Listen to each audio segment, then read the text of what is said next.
A $2 million Ferrari sat dead for 5 years. 19 of the world's greatest specialists couldn't fix it. And the moment a famous expert finally admitted defeat on camera, in front of everyone, the quiet man who mopped the floors picked up an old toolbox and said 3 words nobody expected. "Give me 5 minutes." They laughed. Of course they laughed. But before we get to what happened next, if stories like this hit different for you, hit that subscribe button right now and drop your city or country in the comments. I want to see exactly how far this story travels. Like the video, and don't you dare leave early, because this one stays with you.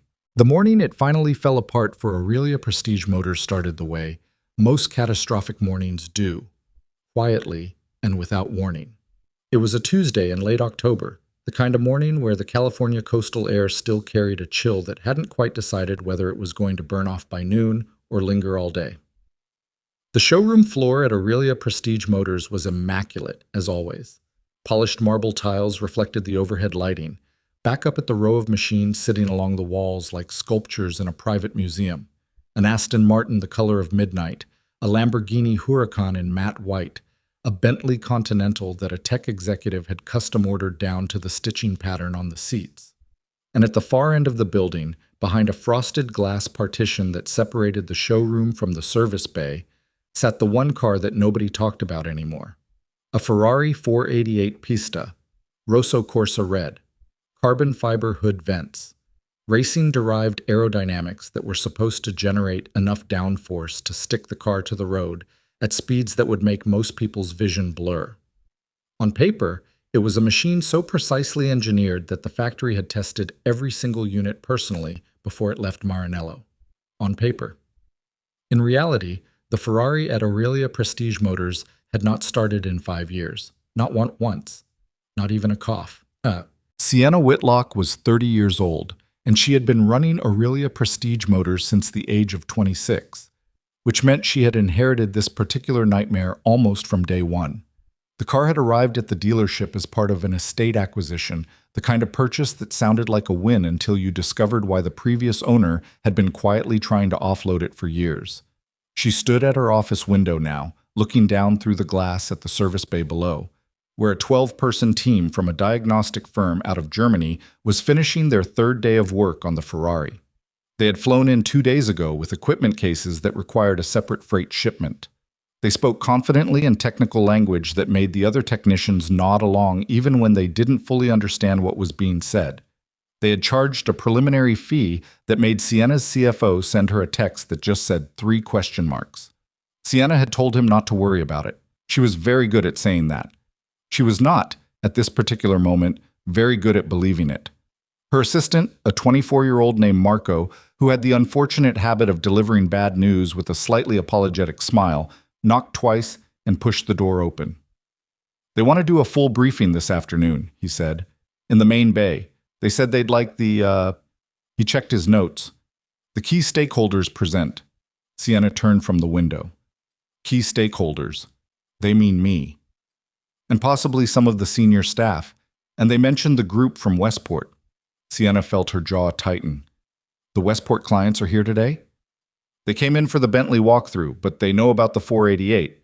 Everyone in that tax bracket knows about the 488 at this point." She looked back at the window. Down in the service bay, one of the German technicians was carefully photographing a section of wiring harness with a tablet-mounted camera, while another typed notes into a laptop. They moved with the careful deliberateness of people who knew exactly what they were doing. The problem was, for 5 years, everyone who had stood in that bay had moved with exactly that kind of confidence, and the result had been the same every single time. Nothing. Well, the German team's head specialist was a man named Dr. Hartmut Engel. He was 61 years old, trim, silver-haired, with the particular bearing of someone who had spent 4 decades being the most knowledgeable person in almost every room he entered. He had consulted on Ferrari diagnostics for manufacturers, racing teams, and private collectors on 4 continents. He had a framed letter on his office wall from Maranello itself, thanking him personally for his work on a particularly complex fault that had stumped their own engineers. He had also, on this Tuesday afternoon in October, just told Sienna Whitlock in front of 8 of her senior staff and 3 of her wealthiest clients that he had no idea what was wrong with the Ferrari. He didn't say it that way, of course. He said it in the careful, measured language of a man protecting his reputation while delivering devastating information. He talked about anomalous sensor readings and non-standard fault architecture. He talked about the possibility of multiple overlapping faults creating diagnostic interference. He talked about the unique challenges presented by long-term static storage. But what he meant was, I can't fix it. I don't know why. And I'm not sure anyone can. The Westport clients, a husband and wife in their mid-50s who had driven 3 hours because they'd heard Aurelia Prestige Motors had finally brought in someone who could crack this, stood very still during the briefing. The husband had the controlled expression of a man who was too experienced in business to show exactly what he was thinking. His wife was less practiced. She glanced at the Ferrari once, then looked away, then looked at Sienna. Sienna held it together. She was very good at holding it together. She thanked Dr. Engel for his thorough work. She said something professional about exploring additional avenues. She walked the Westport clients to the showroom and spent 20 minutes talking them through the Bentley with genuine enthusiasm that cost her more energy than she'd expected. When they left, they were polite. They did not schedule a follow-up. The service bay emptied slowly in the hour that followed. Dr. Engel's team packed their equipment with the quiet efficiency of people who wanted to be somewhere else as quickly as possible. The senior Aurelia technicians drifted back to other work, the kind of careful, not quite making eye contact that people do when they're all thinking the same uncomfortable thing and don't want to be the first one to say it out loud. Sienna stood alone in the service bay at 4:47 in the afternoon, hands in the pockets of her blazer, looking at the Ferrari. It was a beautiful car. That had always been the cruel part of it. It sat under the overhead lighting with the composed stillness of something that knew exactly what it was capable of. If only someone would figure out how to wake it up. The paint was still perfect.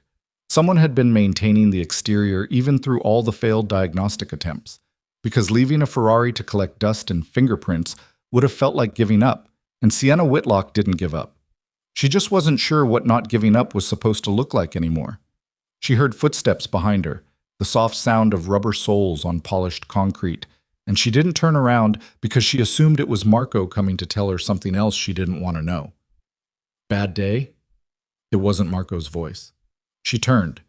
The man standing at the entrance to the service bay was holding a mop. He was maybe 6 feet tall, lean in the way of someone who moved a lot rather than someone who spent time at a gym, with dark hair that was growing out past where it probably should have been, and a pair of eyes that were— Sienna noticed this despite herself. Paying very close attention to the Ferrari, and not particularly to her, she recognized him. Not by name, not immediately, but by presence. He was the janitor who worked the afternoon shift. She'd seen him dozens of times in the peripheral way that you see people who are always there but never quite in the center of the frame, mopping the showroom floor after closing, emptying trash cans in the service bay corridor, occasionally fixing a stuck door without being asked. She didn't know his name. She found that suddenly bothered her in a way it hadn't 30 seconds ago. Rough afternoon, she said, because it was true, and because she wasn't sure what else to say to the man who mopped her floors. He nodded. He was still looking at the Ferrari. There was something in the way he was looking at it that didn't quite fit. Not casual curiosity, not the mildly impressed look that most people who didn't know much about cars gave to expensive machinery. It was something more specific than that, more focused. The German team packed up, he said. It wasn't a question. They did. 19 teams total? She looked at him. You've been counting. Hard not to notice. I've been cleaning this bay for 2 years. He glanced at her then, briefly, and she had the sudden impression that he was choosing his words with some care. I heard what the specialist said. In the briefing. The sound had carried, apparently. She filed that away for later when she had energy for it.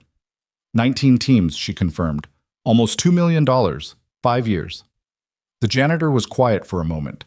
He set the mop handle against the wall, which she noticed was a deliberate choice. Both hands free, full attention on the car.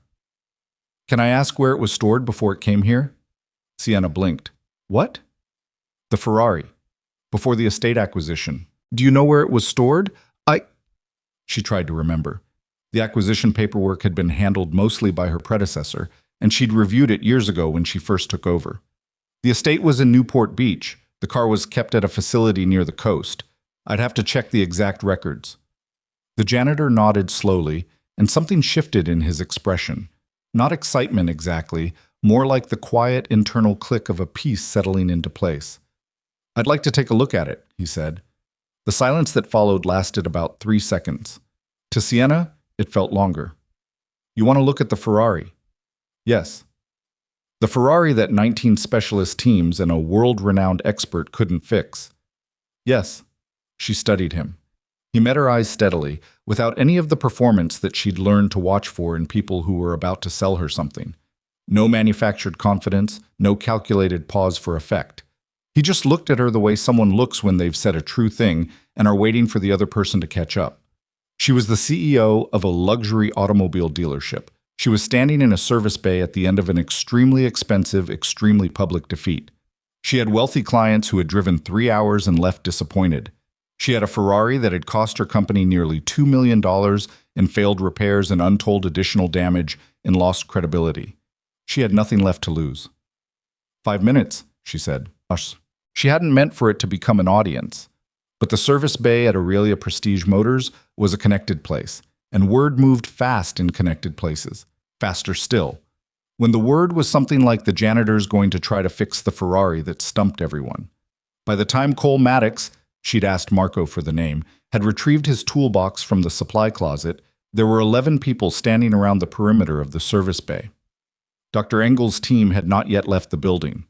3 of them were standing near the equipment cases, watching with expressions that ranged from bemused to mildly offended. 2 of Sienna's senior technicians leaned against the far wall with their arms crossed. The body language of people who were being polite about skepticism they weren't feeling particularly polite about. Marco stood beside Sienna with his phone at his side, which she appreciated. He had a journalist's instinct for when something was worth documenting, but also enough sense to read the room. Cole set the toolbox down beside the Ferrari without any ceremony. It was old, not vintage, just old, the kind of toolbox that had been used steadily for years and showed it in the worn paint at the corners and the scratch marks on the metal latches. He opened it and looked at the contents for a moment, then reached past the newer equipment toward the back and came out with something that several of the technicians squinted to identify.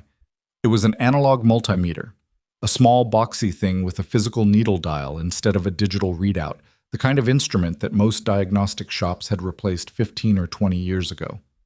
One of Dr. Engel's technicians said something quiet in German. The man next to him responded, and there was the brief private sound of 2 people sharing a joke they didn't feel the need to explain. Cole didn't look up. "Coastal storage," he said, to nobody in particular, or possibly to the Ferrari itself. 3 years. What does that do to a connection that isn't sealed? "Corrode it," said one of Sienna's technicians, automatically, the way you answer an obvious question, and then caught herself because she'd answered a janitor's rhetorical question out loud in front of her colleagues, and now she wasn't sure how to feel about that. Cole nodded. "And what does a high-resistance ground connection look like to modern diagnostic software?" Silence. He looked up then, genuinely curious, waiting for an answer. The senior technician, her name was Patricia, she'd been at Aurelia for 9 years and knew more about the cars in this showroom than anyone except possibly the people who'd built them, said slowly, "It reads like multiple systems failing simultaneously." "Right," Cole said, "because everything grounds through the same point. If the ground has resistance, every system that relies on it looks like it has a fault. You get a cascade of false readings. The software can't tell you the ground is bad because the software assumes the ground is good. It's designed to assume the ground is good."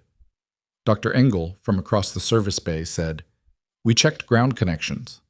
Cole glanced at him. "The standard ones. All of them."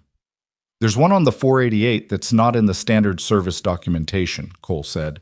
He wasn't confrontational about it. He said it the way you say something that's simply true. Ferrari issued a technical bulletin in 2019 about it. Bulletin reference FSM 488 GND09. It's not in the general circulation database. It went to authorized dealers and certified specialists. The silence this time had a different quality. Patricia was already pulling out her phone. Cole moved to the rear of the vehicle, opened the engine compartment, and located the connection with the kind of directness that didn't involve searching or hesitation. He attached the multimeter leads, checked the reading, and for a moment just looked at the needle. Then he looked at Sienna. 4.7 ohms, he said. She didn't know enough about electrical engineering to know immediately what that meant, but she knew what the look on Patricia's face meant because Patricia's hand had stopped moving and she was staring at Cole with her mouth slightly open. It should read, Cole continued, essentially 0. He set the multimeter down, opened the toolbox again, and took out a wire brush and a small container of contact cleaner. He worked without rushing. He cleaned the connection with the careful attention of someone who understood that the difference between doing this right and doing this almost right was the difference between fixing the problem and having it come back in 6 months. When he was done, he cleaned up the residue, reconnected everything, and closed the engine compartment. He picked up the multimeter and checked the reading again, looked at it for a moment. 0.03, he said. That's close enough. He closed his toolbox. He looked at Sienna. Try it. What? She was the one who reached for the door handle. She wasn't sure why. Maybe because it was her company, her car, her $2 million. But it felt like it should be her. The interior of the Ferrari smelled like leather and time. She settled into the driver's seat, adjusted without thinking, found the start button. She pressed it. The engine turned over. And the Ferrari 488 Pista, which had sat silent for 5 years, which had humbled 19 specialist teams, and one of the most respected Ferrari diagnosticians on the planet, which had consumed nearly $2 million and an incalculable amount of her company's credibility and her own quiet late-night worry. The Ferrari roared to life. It didn't sputter. It didn't hesitate. It caught immediately and settled into the deep, steady, slightly aggressive idle of an engine that had always been perfectly capable of running, that had simply been waiting for someone to understand what was actually wrong. Sienna sat in the driver's seat with her hands on the steering wheel and the engine running and the vibration moving through the seat and the floor and the steering column and into her hands, and for a moment she didn't move. Then she looked through the windshield at the people in the service bay. Patricia had both hands pressed against her mouth. Marco was completely still. 2 of the younger technicians were looking at each other with the expression of people who have just witnessed something they're not sure they fully processed. Dr. Engel stood exactly where he had been standing before, but something in his posture had changed in a way that was hard to name. Not quite diminished, not quite embarrassed, but something in between. The look of a man who is genuinely, honestly surprised, which is a different thing from being wrong, though sometimes the two arrive together. Cole was standing beside his toolbox with his arms at his sides. He was not smiling. He was not performing satisfaction. He was watching the engine gauges with the focused attention of someone checking that everything was reading correctly, which it was. Sienna turned off the engine, got out. The service bay was quiet in a specific way, not the uncomfortable quiet of before, when the German team was packing up and everyone was carefully not talking about what had just happened, but a different kind of quiet. The kind that comes after something that everyone in the room is still catching up to. Dr. Engel walked across the service bay slowly. He stopped a few feet from Cole. He looked at the toolbox, then at the Ferrari, then at Cole. The FSM 488 GND09 bulletin, he said. Yes. I was not aware of it. It had limited distribution. Cole's voice was even. Not unkind, just even. Dr. Engel nodded once, slowly, with the dignity of a man who had learned very early in a long career that the only useful response to being wrong was to acknowledge it clearly and move on. Remarkable, he said. Then he extended his hand. Cole shook it. Sienna watched this happen. Then she looked at Cole, really looked at him, for possibly the first time. The way you look at someone when the frame around them has just shifted and you're recalibrating who you're actually seeing. Who are you? She said. It wasn't a rhetorical question. She genuinely wanted to know. Cole looked at her with those steady, careful eyes, and for a moment she thought he was going to deflect, to say something modest and walk away with his toolbox and go back to mopping the showroom floor and be, once again, the person at the edges of the frame. Instead, he said, "Can we talk somewhere quiet?" And Sienna Whitlock, who had spent the last 5 years fighting for this company and this car and this moment, said yes.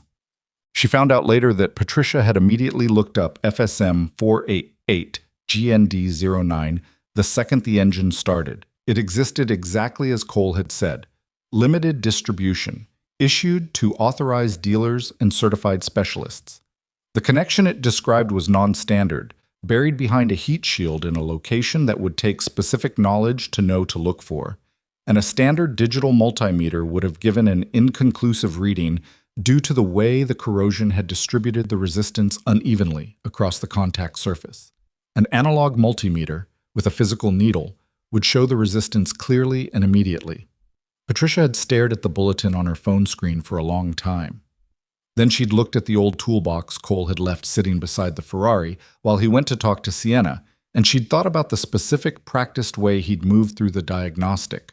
Not searching, not guessing, but following a chain of reasoning that he'd already built before he'd touched a single tool. She'd thought about the 2 years he'd been cleaning this service bay. She'd thought about how many times she'd said good morning to him in passing, and whether she'd ever actually stopped to wonder who he was. She hadn't, she realized. None of them had. And that, she thought, said something, not about Cole Maddox, who had clearly known exactly who he was the entire time, but about the rest of them and what they'd chosen without realizing it was a choice not to see. Sienna's office on the second floor of Aurelia Prestige Motors was not the kind of office that appeared in architectural magazines. She'd been meaning to redecorate since she took over at 26. And 4 years later, the walls still had the previous owner's taste stamped all over them. Dark wood paneling, a leather chair that was slightly too large for the desk, framed prints of racing circuits that she'd never bothered to take down because there was always something more urgent demanding her attention. She sat behind that desk now and watched Cole Maddox lower himself into the chair across from her with the careful economy of someone who wasn't entirely sure he was supposed to be there. He'd left his toolbox downstairs. His hands, she noticed, were clean, which meant he'd taken a moment to wash up before coming, which was a small thing that somehow registered as a considered thing. She didn't offer him coffee right away.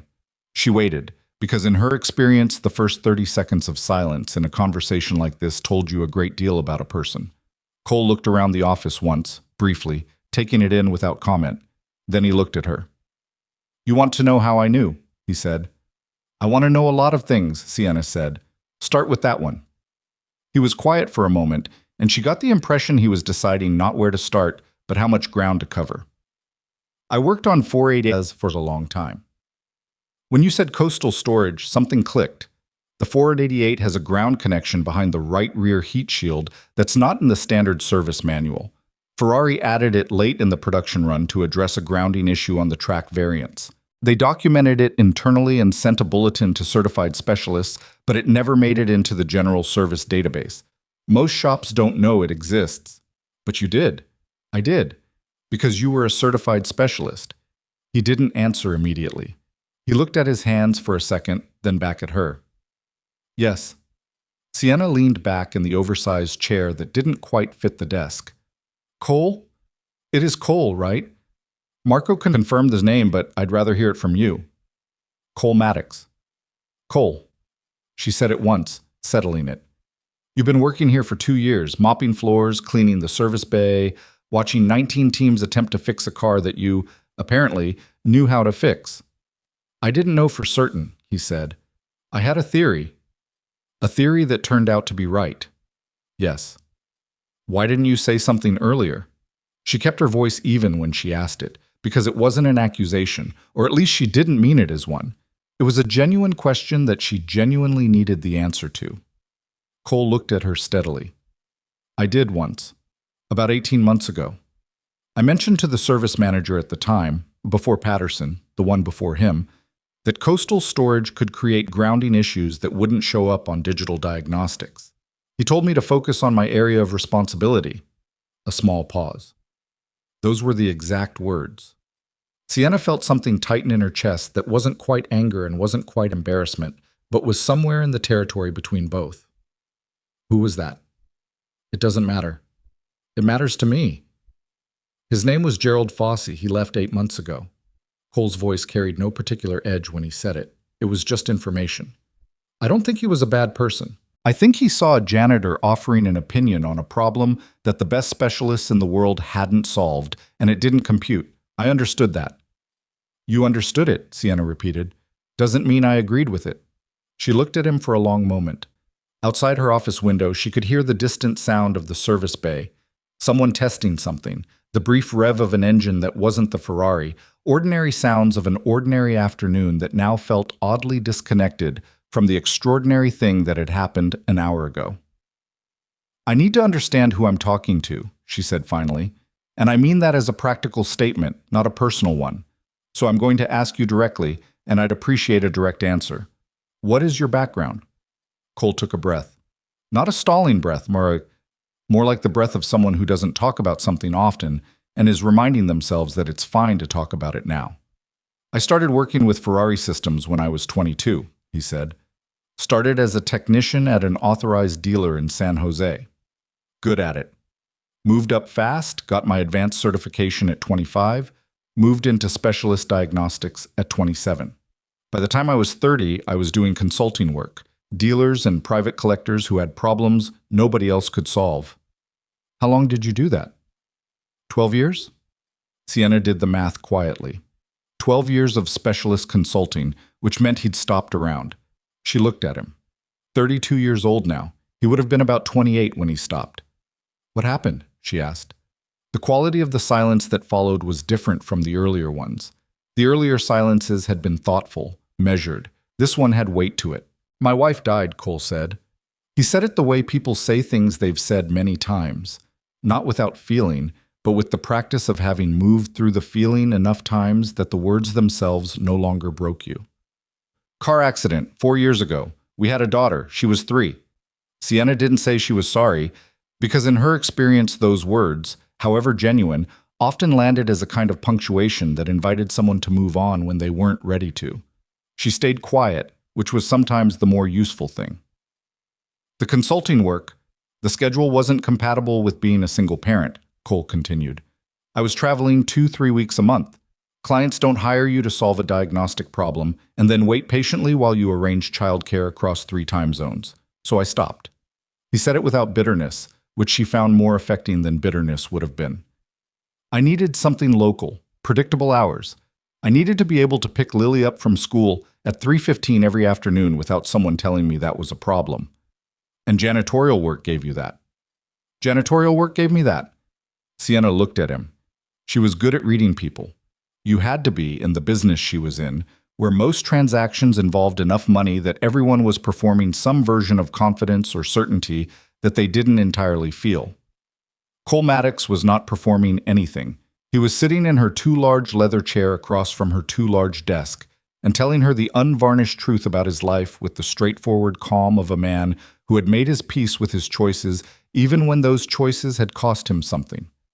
"How old is she now?" Sienna asked. "Lily." Something in his face shifted. Not dramatically, just a small internal brightening, the kind that happens involuntarily when you say a name you love. 7. She's in 2nd grade. She has opinions about everything, particularly about what constitutes an acceptable school lunch, and she's currently convinced that she can teach our neighbor's cat to sit on command. He paused. "The cat disagrees." Sienna found herself smiling despite everything. "Does she know what you used to do for work?" "She knows I fix cars. She thinks all cars are broken until somebody smart comes along." He said it without irony. She's not wrong. Well, downstairs in the service bay, things were not entirely quiet. Patricia Shen had worked at Aurelia Prestige Motors for 9 years, and in those 9 years she had developed a reliable internal signal for when something significant was happening that she didn't fully understand yet. The signal was a specific kind of restlessness, a need to keep moving, keep checking things, keep looking at the data until it told her something she could actually use. She was currently experiencing that signal at considerable intensity. She had read FSM 488 GND09 3 times. She had pulled up the service history for the Ferrari, all of it, every notation from every team that had worked on it, and she was going through it systematically, looking for the place where someone should have caught this and didn't. The answer, it turned out, was everywhere. They were all reading off the same diagnostic template, she said to nobody in particular, because nobody in particular was standing near enough to respond. Then she looked up and found that actually one of Dr. Engel's junior technicians, a young man named Tobias, who couldn't have been more than 25, and who had the look of someone deep in his own uncomfortable thoughts, was standing a few feet away. Sorry, she said, talking to myself. No, you're right, Tobias said. His English was good, lightly accented. We ran the standard protocol. The standard protocol assumes ground integrity. If you assume ground integrity, every reading you get from a compromised ground looks like a system fault. He paused. Dr. Engel ran the protocol 3 times. He was very thorough. Thoroughly looking in the wrong place. Tobias was quiet for a moment. Yes, he said finally. That is accurate. Patricia looked at the Ferrari. The janitor was looking in the right place. Because he knew where to look. Because he knew where to look, she agreed. She was thinking about 2 years of Cole Maddox cleaning this service bay, walking past this car, watching teams come and go and run their protocols and pack up their equipment and leave. 2 years of knowing, or at least strongly suspecting, and having nobody ask, and apparently having the one time he'd offered the information dismissed without consideration. She'd been here for both of those years. She hadn't asked either. She thought about that for a while, and it didn't make her feel particularly good, and she decided that the appropriate response to not feeling particularly good about something was to make sure it informed how you acted going forward. She went back to the service history notes and kept reading. Upstairs, Sienna had shifted from the desk to the window. She stood with her arms folded, looking out at the street, and Cole had turned the chair slightly to face the same direction, which was a small unconscious adjustment that somehow made the conversation feel less formal. I'm going to be direct with you, she said, because I think you appreciate that, and because I don't have the patience for anything else right now. Go ahead. What happened today? That's going to get out. It's already getting out, probably. I have 11 people who were in that service bay, plus Dr. Engel's team, and people talk, especially about something like this. She turned from the window to look at him. Within a week, everyone in this industry who matters is going to know that Aurelia Prestige Motors had the answer to a 5-year problem, and it was walking the floors with a mop. Cole's expression didn't change in the way she'd half expected. No wounded pride, no defensiveness. He just waited. That story can go one of 2 ways, Sienna continued. It can be a story about what this company missed and should be embarrassed about. Or it can be a story about what this company recognized when it finally saw it and what we did about it. She paused. I'd prefer the second version. That sounds like you're offering me something, Cole said. I am. I'm offering you a position, not janitorial. She held his gaze. I've been trying to build out a proper advanced diagnostics division for 18 months. I don't have anyone to run it who has the right depth of knowledge. My senior technicians are good. Patricia is genuinely excellent. But what you demonstrated today is a different level. The ability to cut through the noise and find the actual problem, not the presenting problem. Cole was quiet. Not the thoughtful quiet of someone considering an offer. More like the careful quiet of someone who knows there's a but coming and is waiting to hear what it is. I'm hearing you, he said. What's the structure? Salary, hours, reporting? Salary would be significantly above what you're making now. The division would report directly to me. Hours would be... She stopped, because she'd been about to say standard business hours, and she'd caught herself, because that was the thing, wasn't it? We'd need to discuss the schedule. 3:15, he said. Every day? Every day that school is in session. He said it without apology and without particular emphasis. He said it the way you state a fact about the physical world. Lily gets out at 3:15. I pick her up. That's not negotiable. Sienna studied him. What about afternoons, evening diagnostics? Some of the most complex work gets scheduled after hours because that's when I can do early mornings, he said. I can do remote diagnostics in the evenings, once Lily's in bed. There's more you can do remotely than most shops realize if you have the right data collection set up. I can have results ready before the morning shift starts. He paused. I've been doing this for 4 years. I know what the constraints are. I've also learned which constraints actually affect quality and which ones are just how things have always been done. She thought about that. The remote diagnostics piece, that's something we haven't fully developed here. I know. I've watched you not develop it for 2 years. There was a beat of silence, and then something happened that Sienna hadn't expected from herself. She laughed. Not a polite acknowledgement laugh, but an actual laugh, sharp and brief. That's fair. I'm not trying to be critical. I've just had a lot of time to observe how this place operates. Something shifted in his voice, not quite tentative, but more careful. Can I say something that's going to sound presumptuous? You can try. The diagnostics division is the right move, but the deeper problem here isn't that you didn't have someone who knew about FSM 488 GND09. The deeper problem is that your organizational structure creates barriers between knowledge and authority. The person who mopped the floor had information that would have saved you 5 years and $2 million, and the structure made it impossible for that information to get to the people who needed it. He stopped. That's the thing worth fixing.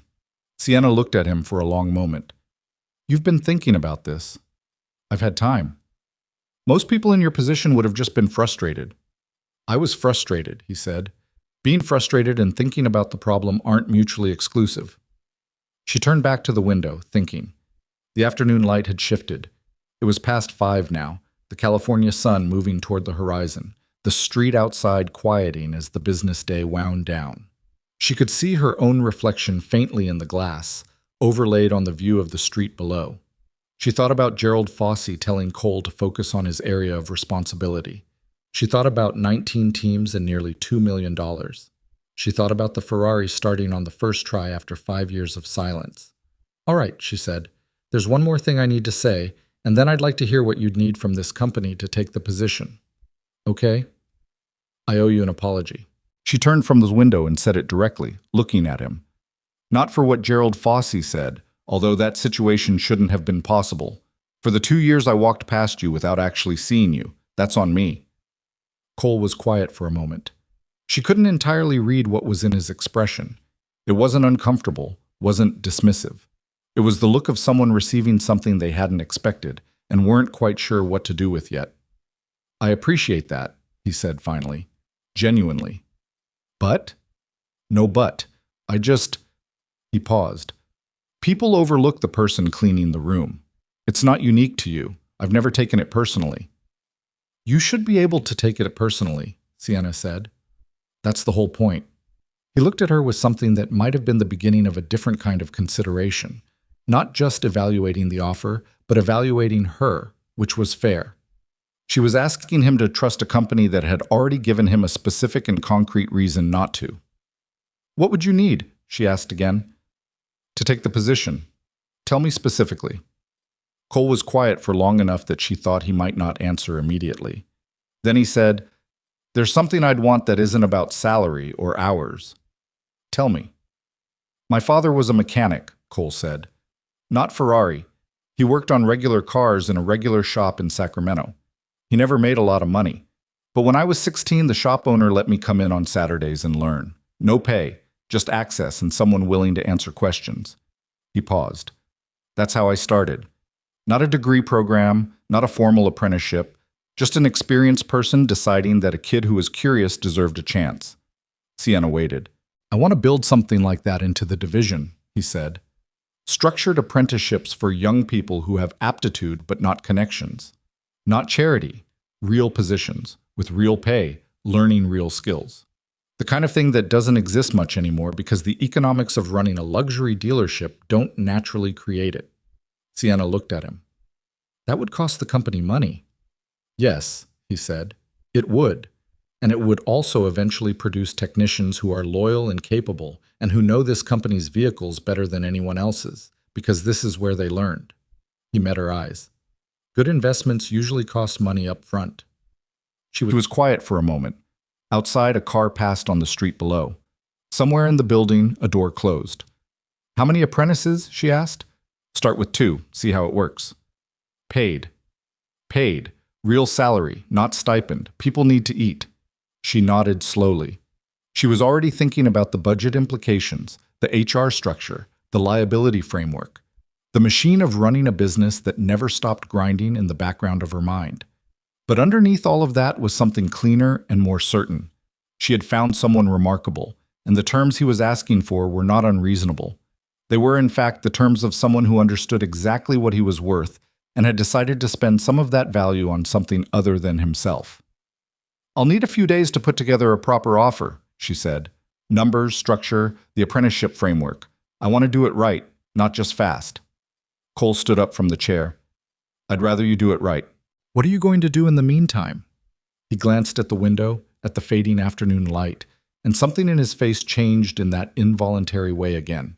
that small, undeniable brightening. "I'm already late," he said. "Lily gets out at 3:15 round." I was 20 minutes late, which was the first time in 4 years he'd been late to pickup. Lily was sitting on the low brick wall outside Jefferson Elementary with her backpack between her feet and a book open in her lap, and when she looked up and saw his car pulling in, her expression went through 3 phases in rapid succession: relief, followed immediately by mock indignation, followed by the abandonment of both in favor of running toward the car with the full-speed, wholehearted commitment that 7-year-olds bring to most physical activities. She yanked the passenger door open and climbed in, dragging the backpack after her. "You're late," she announced. "I know. I'm sorry." "Mrs. Delaney had to stay with me." "I know. I'll thank her tomorrow." Lily settled into the seat, buckled herself in with the practiced efficiency of a child who had been buckling her own seatbelt since she was 5, and was very proud of this fact, and looked at him with the particular evaluating look she'd developed sometime around age 6 that made Cole feel intermittently that he was being assessed by someone considerably older than 2nd grade. "Something happened," she said. "What makes you think that? You look like the face you make when something big happened, but you're not sure how to explain it yet." Cole pulled out of the school parking lot. "That's a very specific face." "You make it sometimes." She opened her book again, which was her way of indicating she was willing to wait. She had more patience than most adults Cole knew, which he suspected she'd developed partly out of necessity, and partly because she'd inherited something from her mother: a stillness, an ability to sit with things. He drove for 2 blocks before he said, "I fixed a car today." Lily looked up from the book. "You fix things all the time." This one was different. Nobody else could fix it. A lot of very smart people had tried for a long time. She considered this. "How long?" 5 years? Her eyes went wide. 5 years? And you fixed it? Today. Yeah. She was quiet for a moment, processing. "Did you get in trouble?" Cole glanced at her. "Why would I get in trouble?" "Sometimes when people do things that are surprising, the other people get upset about it." She said it with the matter-of-fact wisdom of a 7-year-old who had spent considerable time observing human behavior on the playground. "Like when Marcus in my class knew the answer to something the teacher didn't know, and the teacher got a weird face." "Nobody got in trouble," Cole said. "I think some people were surprised, but mostly it was okay." "Mostly?" "Mostly." He turned onto their street. "The boss wants to talk about giving me a different job." Lily lowered her book completely. "A different job than cleaning?"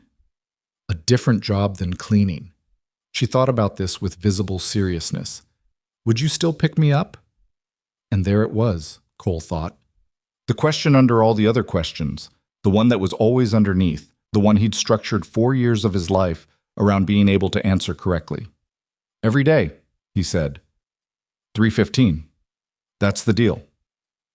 Lily looked at him for a moment longer, checking the answer against whatever internal measure she used for such things. Then she nodded, apparently satisfied, and went back to her book. "Okay," she said.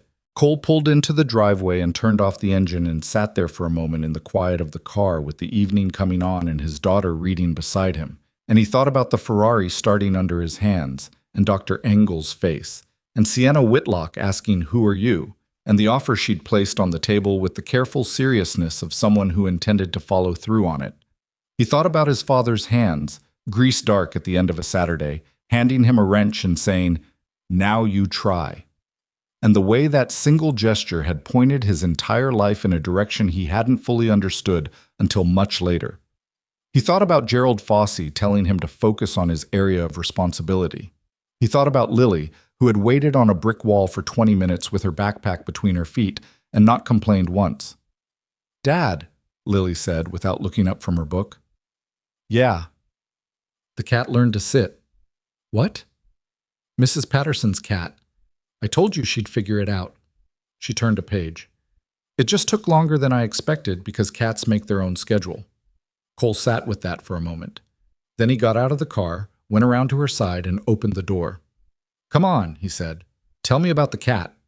And Lily, who had inherited her mother's patience and her father's tendency to notice things other people missed, tucked her book under her arm and took his hand and walked with him toward the front door of their small house as the last of the October light faded out behind the trees. The offer letter sat on Sienna's desk for 2 days before she sent it. Not because she was uncertain about the decision.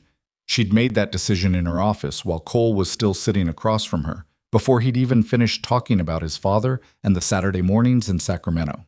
She was certain about the decision the way she was rarely certain about anything in business, which was completely and without the usual hedge of doubt that accompanied most choices that cost money and carried risk. She waited because she wanted to do it right. She'd told him that, and she'd meant it, and meaning it required actually doing the work instead of firing off a number and a title and hoping the momentum of the moment carried it through. She spent the first day talking to her CFO, a methodical 53-year-old named Richard Chow, who had the useful quality of responding to unexpected budget conversations with questions rather than immediate resistance. She laid out the diagnostic division structure, the salary she had in mind for Cole, and then the apprenticeship component, which she presented last and with full awareness that it was the piece most likely to create friction. Richard looked at his notes for a long moment after she finished. "The apprenticeships," he said. 2 positions, full salary, no billable output during the training period. "Correct.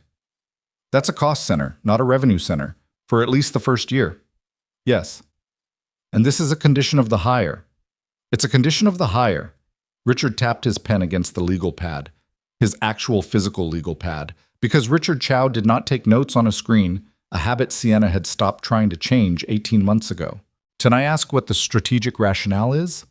"Beyond the ethical one." "The ethical one should be sufficient," Sienna said. "But the strategic rationale is that we are chronically understaffed at the specialist level. The external talent market for advanced Ferrari diagnostics is extremely thin, and growing our own pipeline from the ground up with people who are trained on our vehicles and loyal to this company is the only long-term solution that doesn't involve paying headhunter fees and competing with dealers who have deeper pockets than we do." She paused. "Also, it's the right thing to do, and those 2 arguments are not in conflict." Richard considered this. Then he said, "Who selects the apprentices?" "Cole would have significant input, final approval through HR and me." "Selection criteria?" "Aptitude, demonstrated mechanical curiosity, financial need as a qualifying factor, not the primary factor." She thought about how Cole had described it, his father's shop, the Saturdays, the simple act of someone deciding a curious kid deserved a chance. "We're not looking for people who couldn't get in anywhere else. We're looking for people who could go anywhere but don't have the door open yet." Richard nodded slowly. He wrote something on his legal pad. "I'll need 3 days to build out the budget model." "You have 2. He looked up at her. "Richard," she said not unkindly, "the man fixed the Ferrari." Richard looked back down at his notes. 2 days, he agreed. The second day she spent with Patricia, who had apparently spent the previous evening going through every service record the Ferrari had accumulated across 19 teams, and had arrived that morning with 11 pages of handwritten notes and a level of focused energy that Sienna associated with people who had found a problem they couldn't stop thinking about. They sat in Sienna's office, Patricia taking the same chair Cole had occupied 2 days before, and Patricia walked her through what she'd found with the methodical precision of someone who had rehearsed this in her head several times before saying it out loud. "Every team ran from the same diagnostic framework," Patricia said, "which makes sense because the framework is the industry standard. But the framework has a foundational assumption built into it, that the vehicle's base electrical architecture is intact. Ground connections, main power distribution, chassis bonding. You run the framework assuming those things are good, and then you diagnose everything else from there." "Because checking those things is considered basic," Sienna said. "Because checking those things is considered too basic to be the answer when 19 specialist teams can't solve a problem." Patricia set her notes on the desk. "That's the trap. The more expert you are, the less likely you are to look at the simple things, because your expertise has already ruled them out. You assume that if it were something basic, someone would have caught it earlier. But someone did catch it earlier." Patricia was quiet for a moment. "Yes," she said. "Someone did." They both sat with that for a second. "I owe Cole an apology too," Patricia said, "separately from whatever the company owes him. I've been in that service bay for 9 years. I never asked him a single question about cars." She paused. "I asked him once where the extra shop rags were kept." What did he tell you? Third cabinet on the left. He also told me the supplier we were using for them was overcharging us by about 40% and gave me the name of an alternative. She looked slightly pained. I switched suppliers. I never asked how he knew. Sienna looked at her. We have a structural problem. We have a structural problem, Patricia agreed. I want you involved in the diagnostic division, Sienna said, not reporting to Cole alongside him. You know this company's history, you know the client relationships, you know what the team can and can't do. He brings something different. Those two things together are better than either one separately. Patricia was quiet for a moment, in the way of someone recalibrating their expectations about how a conversation was going to go. I wasn't expecting that. I know, but I mean it. I need you to help build this thing, not just be built around it. Patricia looked at the 11 pages of handwritten notes on the desk. Then she looked at Sienna. He's going to rearrange how we think about diagnostics entirely. Probably. Some of the senior technicians are going to push back. Some of them, Sienna agreed, not all of them. And the ones who do will come around when they see the results, or they won't, and we'll have a different conversation at that point. Patricia picked up her notes. I'd like to be there when you give him the offer. Why? Because I want to say something to him, directly, before the professional relationship starts and it becomes harder to say. She held Sienna's gaze. Is that all right? Sienna thought about it for a moment. Yes, that's all right. Cole came in on Thursday morning at his regular time, which was 7:30, 90 minutes before the showroom opened. He'd been coming in at 7:30 for 2 years because the morning cleaning was easier before the foot traffic started, and because the early morning quiet of the service bay was one of the things about the job he'd actually liked. The smell of metal and product, and the particular stillness of machines at rest. I was in the supply room when Marco found him. Ms. Whitlock would like to see you, Marco said. When you have a moment. Her words. When you have a moment. But I think she means now. Okay, Cole said. He put the cleaning cart back, washed his hands, and followed Marco upstairs. Both Sienna and Patricia were in the office, which he hadn't expected. Sienna was behind the desk. Patricia was standing near the window, her arms loosely crossed, and she had the look of someone who had been thinking hard about something and had arrived at the other side of it. Cole nodded to both of them. Morning. Morning, Sienna said. Sit down. He sat in the same chair as before. The office looked the same. Dark wood, 2 large desks, racing circuit prints. He'd cleaned this office dozens of times in 2 years. He knew there was a scratch on the baseboard behind the door that had been there since before he started, and that the third window latch stiff and needed to be wiggled to seat properly. He knew the office the way you know any space you've spent time in without being invited to take up space in. Sienna slid a folder across the desk. The offer, she said. Numbers, title, structure, the apprenticeship framework. Read it. Ask questions. Take it home if you want. Cole opened the folder and read it. He read it the way he read service documentation, carefully, linearly, not skimming for the headline number, but reading the actual language. It took him about 4 minutes. Sienna waited. Patricia waited. When he finished, he closed the folder and set it on his knee and said nothing for a moment. The apprenticeship structure, he said. 2 positions to start. How are candidates selected? You have significant input. Final approval is HR and me. Patricia will also be involved. Sienna paused. I want to be clear that this isn't a token element. It's in the offer letter because it's a real commitment, not a condition I intend to quietly walk back in 6 months when the budget gets complicated. How do I know that? It was a direct question, and she took it seriously. You don't, fully. Not yet. But it's in writing. It's been approved by my CFO, and I'm telling you directly that I intend to honor it. At some point, you have to decide whether that's enough to start with. Cole looked at the folder. The salary. Is that a question or a statement? It's more than I expected. It's what the position warrants, Sienna said. I'm not doing you a favor. I'm paying for skills that have a market value, and this is what the market value is. He was quiet again. Patricia by the window had stayed quiet through all of this, and Cole was aware of her in the way you're aware of someone who is waiting to say something. He looked at her. You wanted to say something. Patricia uncrossed her arms. She looked at him with the direct, slightly uncomfortable expression of someone making themselves do something that doesn't come naturally. "I've been at this company for 9 years," she said. "You've been here for 2. I never asked you a single question about cars. Not one." She paused. "I don't know if you have any idea how good you are at what you do, or if you've just known it so long it stopped feeling remarkable. But what you did on Tuesday, the reasoning, the diagnostic chain, the way you bypassed everything that was generating noise and went straight to the actual problem. I've been doing this for 18 years and I wouldn't have gotten there, not the way you did."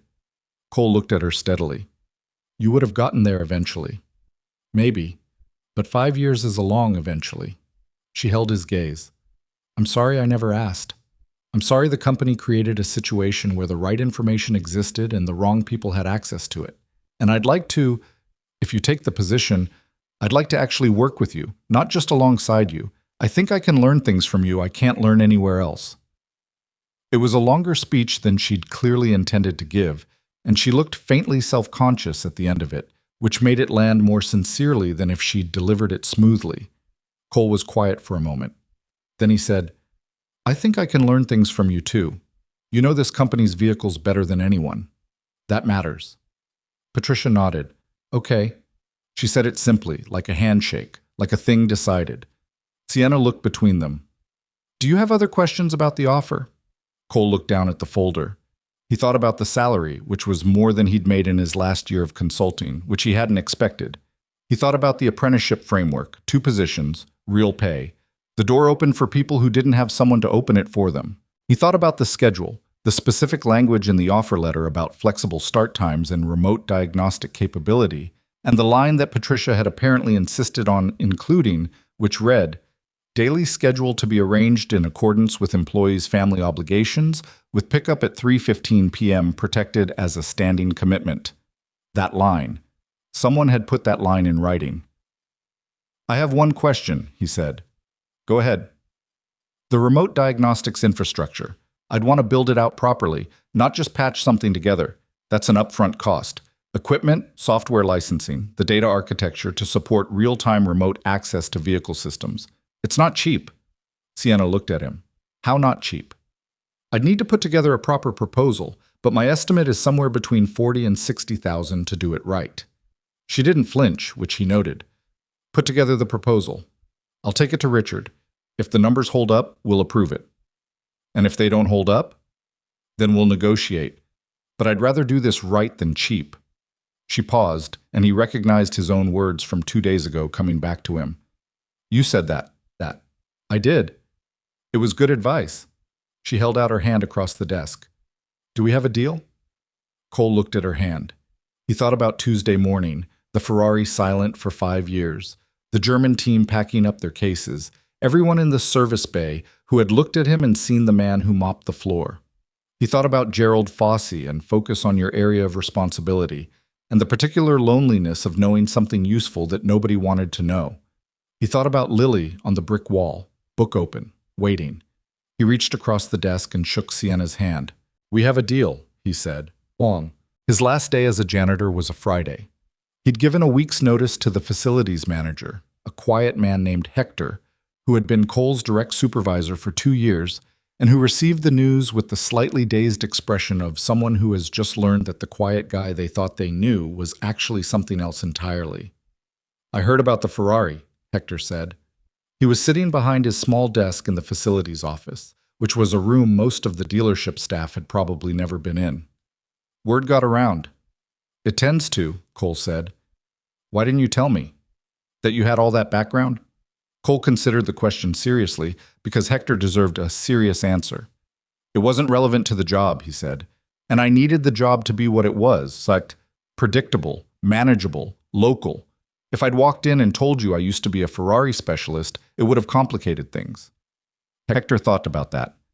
"I guess I get that." He paused. "You're good at the cleaning work, for whatever that's worth. Thorough. Never had to tell you something twice." "That's worth something," Cole said. And he meant it. He spent his last Friday doing the job the way he'd done it for 2 years, carefully, methodically, without rushing. He He cleaned the showroom floor and emptied the waste bins in the service bay corridor and restocked the supply room and fixed the latch on the supply closet door that had been stiff for 3 weeks.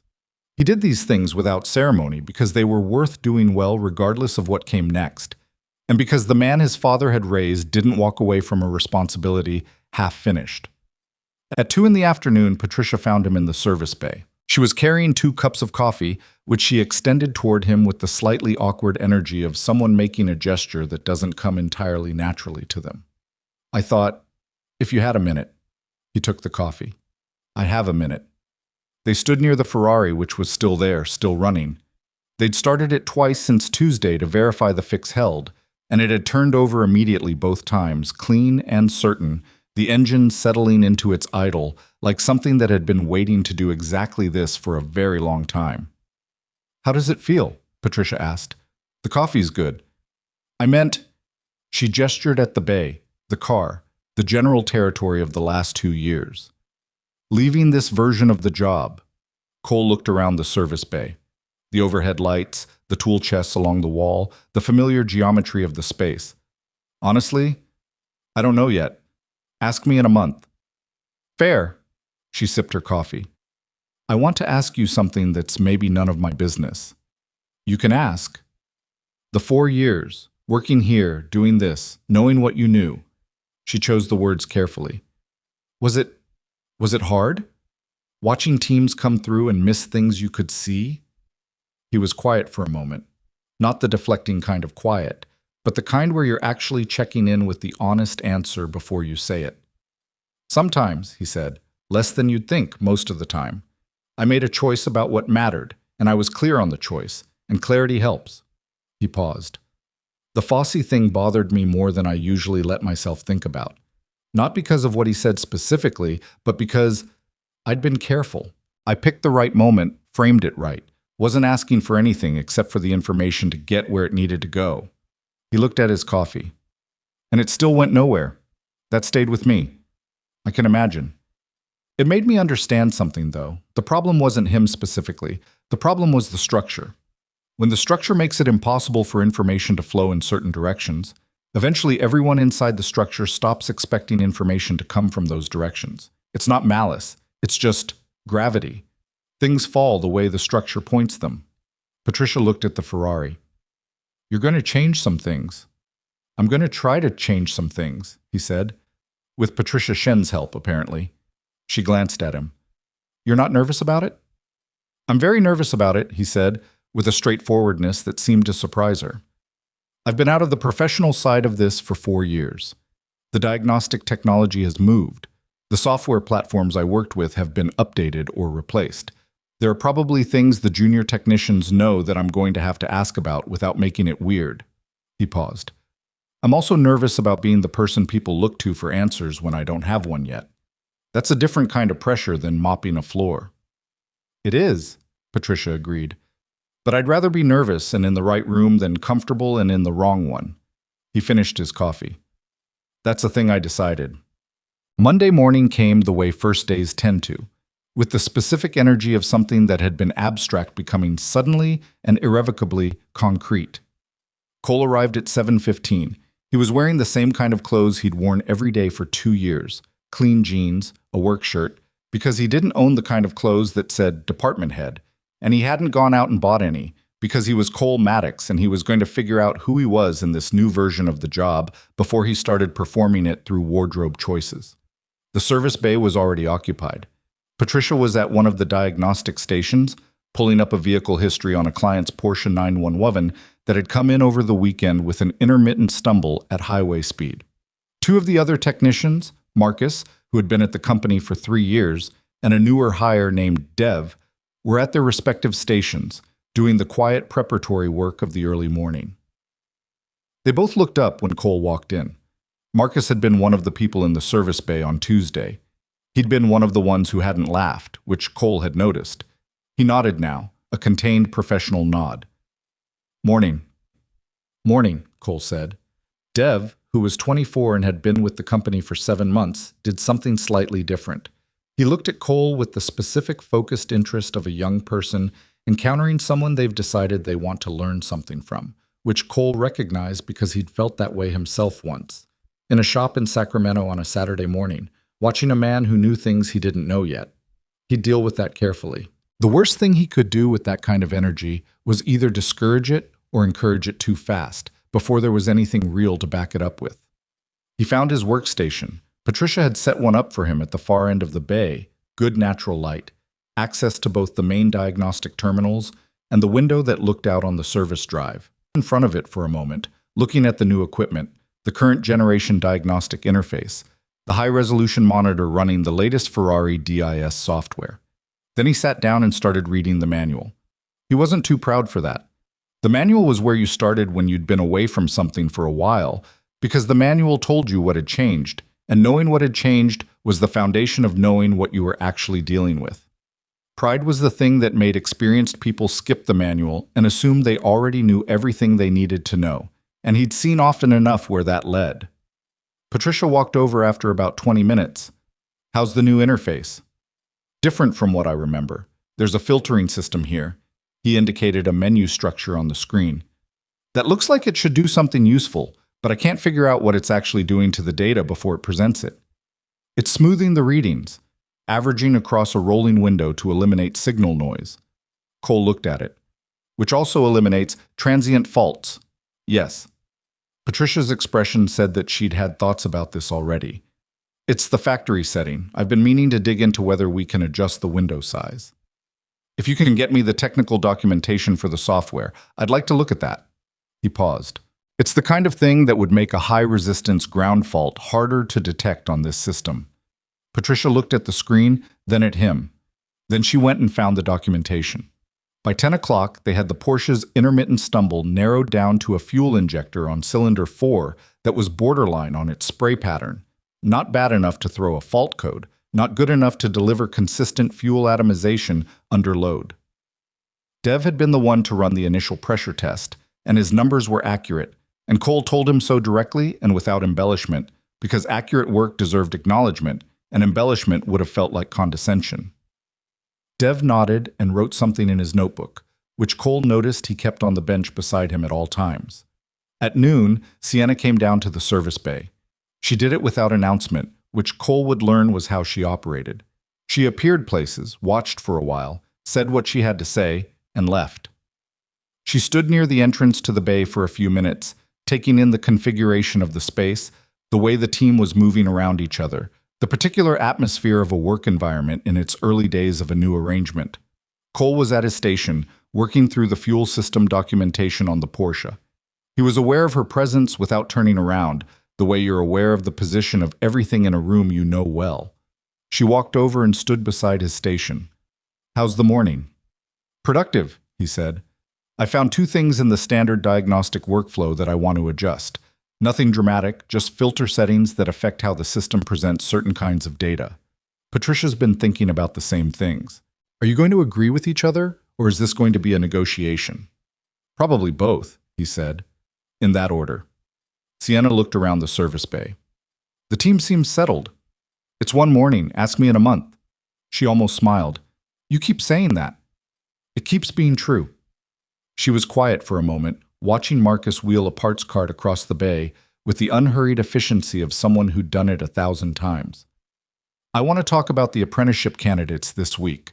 I've had HR set up a basic application process, but I'd like your input on what we're actually looking for before we start reviewing anyone." "I can do that." "Tomorrow? After the service drive clears out?" "I'll be here until 3, he said. "Right," she said, and she said it without any particular inflection. Not as a reminder to herself, not as a comment, just as an acknowledgement of a fact she'd already incorporated. The 3:15 pickup was in writing, and she was treating it that way, which was what it meant for something to be in writing. He appreciated that more than he would have known how to say. She left the way she'd come, without ceremony, and Cole went back to the fuel system documentation, and the service bay continued its morning around him with the ordinary, imperfect, specific energy of people doing their jobs in a space they were all still figuring out how to share. At 2:50, he closed out his workstation, said a general goodbye to the bay that nobody was meant to respond to formally, and picked up his keys. Dev looked up from his bench. "Same time tomorrow?" 7:15, Cole said. Dev nodded and went back to his work. Cole walked out through the service drive, past the row of client vehicles waiting for attention, past the Aston Martin still sitting on the showroom floor like it was posing for a painting, past the frosted glass partition that separated the showroom from the service bay, and out into the afternoon. The October air was still carrying that chill it had carried the Tuesday that everything changed. He got into his car, a 10-year-old Civic that he maintained with the same methodical care he brought to everything mechanical, and pulled out of the Aurelia Prestige Motors lot. He drove the familiar route, turned left on Meridian, right on Cavendish, through the lighted Holloway, where there was always a backup in the afternoon that he'd learned to allow for. The school came into view at 2:59, which gave him 15 minutes, which was exactly enough time to find a parking spot and be standing at the gate when the bell rang. He found a spot, killed the engine, and sat for a moment in the quiet of the car. He thought about Monday morning in the service bay, about Dev and his notebook and Marcus's contained professional nod, about Patricia finding the technical documentation without being asked twice, about Sienna appearing without announcement and asking direct questions and leaving without requiring anything performative in return, about the manual he'd spent the morning reading, because that's where you start when you want to know what's actually changed. He thought about his father, hands dark with grease, handing him a wrench on a Saturday morning and saying, "Now you try," and how that moment had set the trajectory of everything that followed, including the 4 years of mopping floors, which had not been a detour but had been, in their way, exactly what they needed to be. A holding pattern, a set of years spent maintaining the most important thing while the rest of it waited. The bell rang. The front doors of Jefferson Elementary opened, and children came out in the particular controlled chaos of a school day ending, backpacks bouncing, voices overlapping, the specific frequency of small people released from a structured environment into an afternoon that belonged to them. And then there she was. Lily, 7 years old, book already out even as she walked, brown coat slightly rumpled in the way it always was by the end of the day, regardless of how neat it had been in the morning. She looked up, found him at the gate, and he watched the same three-phase expression move across her face. The slight relief at seeing him, followed by the brief assessment of whether he was on time, followed by the abandonment of both in favor of walking toward him with the unhurried confidence of a person who knows exactly where they're going. "You're early," she said. 4 minutes. She considered this. "That's still technically on time." "I know." She fell into step beside him toward the car. After a moment, she said, "How was the first day of the new job?" "Different," he said. "Good different, I think. Hard to know yet." "Are the people nice?" He thought about Patricia and the coffee and the apology that had cost her something to give. He thought about Dev and the notebook. He thought about the specific language in his offer letter, the line about the 3:15 pickup, someone taking the time to put it in writing because they understood it mattered. "Some of them are," he said. "I think the others will be." Lily nodded, apparently satisfied with this answer, and got into the car and buckled herself in with the practiced efficiency of a 7-year-old who was very proud of her independence about seatbelts. "Dad," she said as he started the engine. "Yeah." The cat sat again today, 3 times. Cole pulled out of the parking spot. "Is that a record?" "It's a personal best," Lily said seriously. "For the cat." He drove them home through the October afternoon, the Civic carrying the quiet of 2 people who knew how to be easy with each other. And the first day of the rest of the thing settled into the rear view alongside everything that had come before it. The thing about grief was that it didn't announce itself on a schedule. Cole had learned that in the first year after Sarah died, when he'd expected the hard days to be the obvious ones, her birthday, their anniversary, the holidays, and instead found that it ambushed him on random Tuesdays in the grocery store when he saw the brand of coffee she'd preferred, or on a Sunday morning when Lily made a face at her oatmeal that was so precisely Sarah's expression of polite tolerance for something she didn't actually want that he'd had to turn away from the table for a moment and stand at the kitchen window until he could trust his face again. 4 years out, the ambushes were less frequent, but they still came. This particular one arrived on a Wednesday evening in his 3rd week at Aurelia, when he was sitting at the kitchen table after Lily was in bed, running remote diagnostics on a McLaren 720S that a client had brought in that morning, complaining of an intermittent power loss under hard acceleration. The laptop was open, the data was streaming, and the house was quiet in the way houses get quiet after a child goes to sleep. A specific inhabited quiet, full of the small sounds of a home settling into itself. He was looking at a fuel pressure graph when he noticed the date in the corner of his laptop screen. November 14th. He sat with that for a moment. Then he closed the diagnostic software, not because he couldn't work, but because he decided not to, which was a different thing. And he made himself a cup of tea he didn't particularly want and sat at the kitchen table in the quiet of the house. Sarah had been 31 when she died.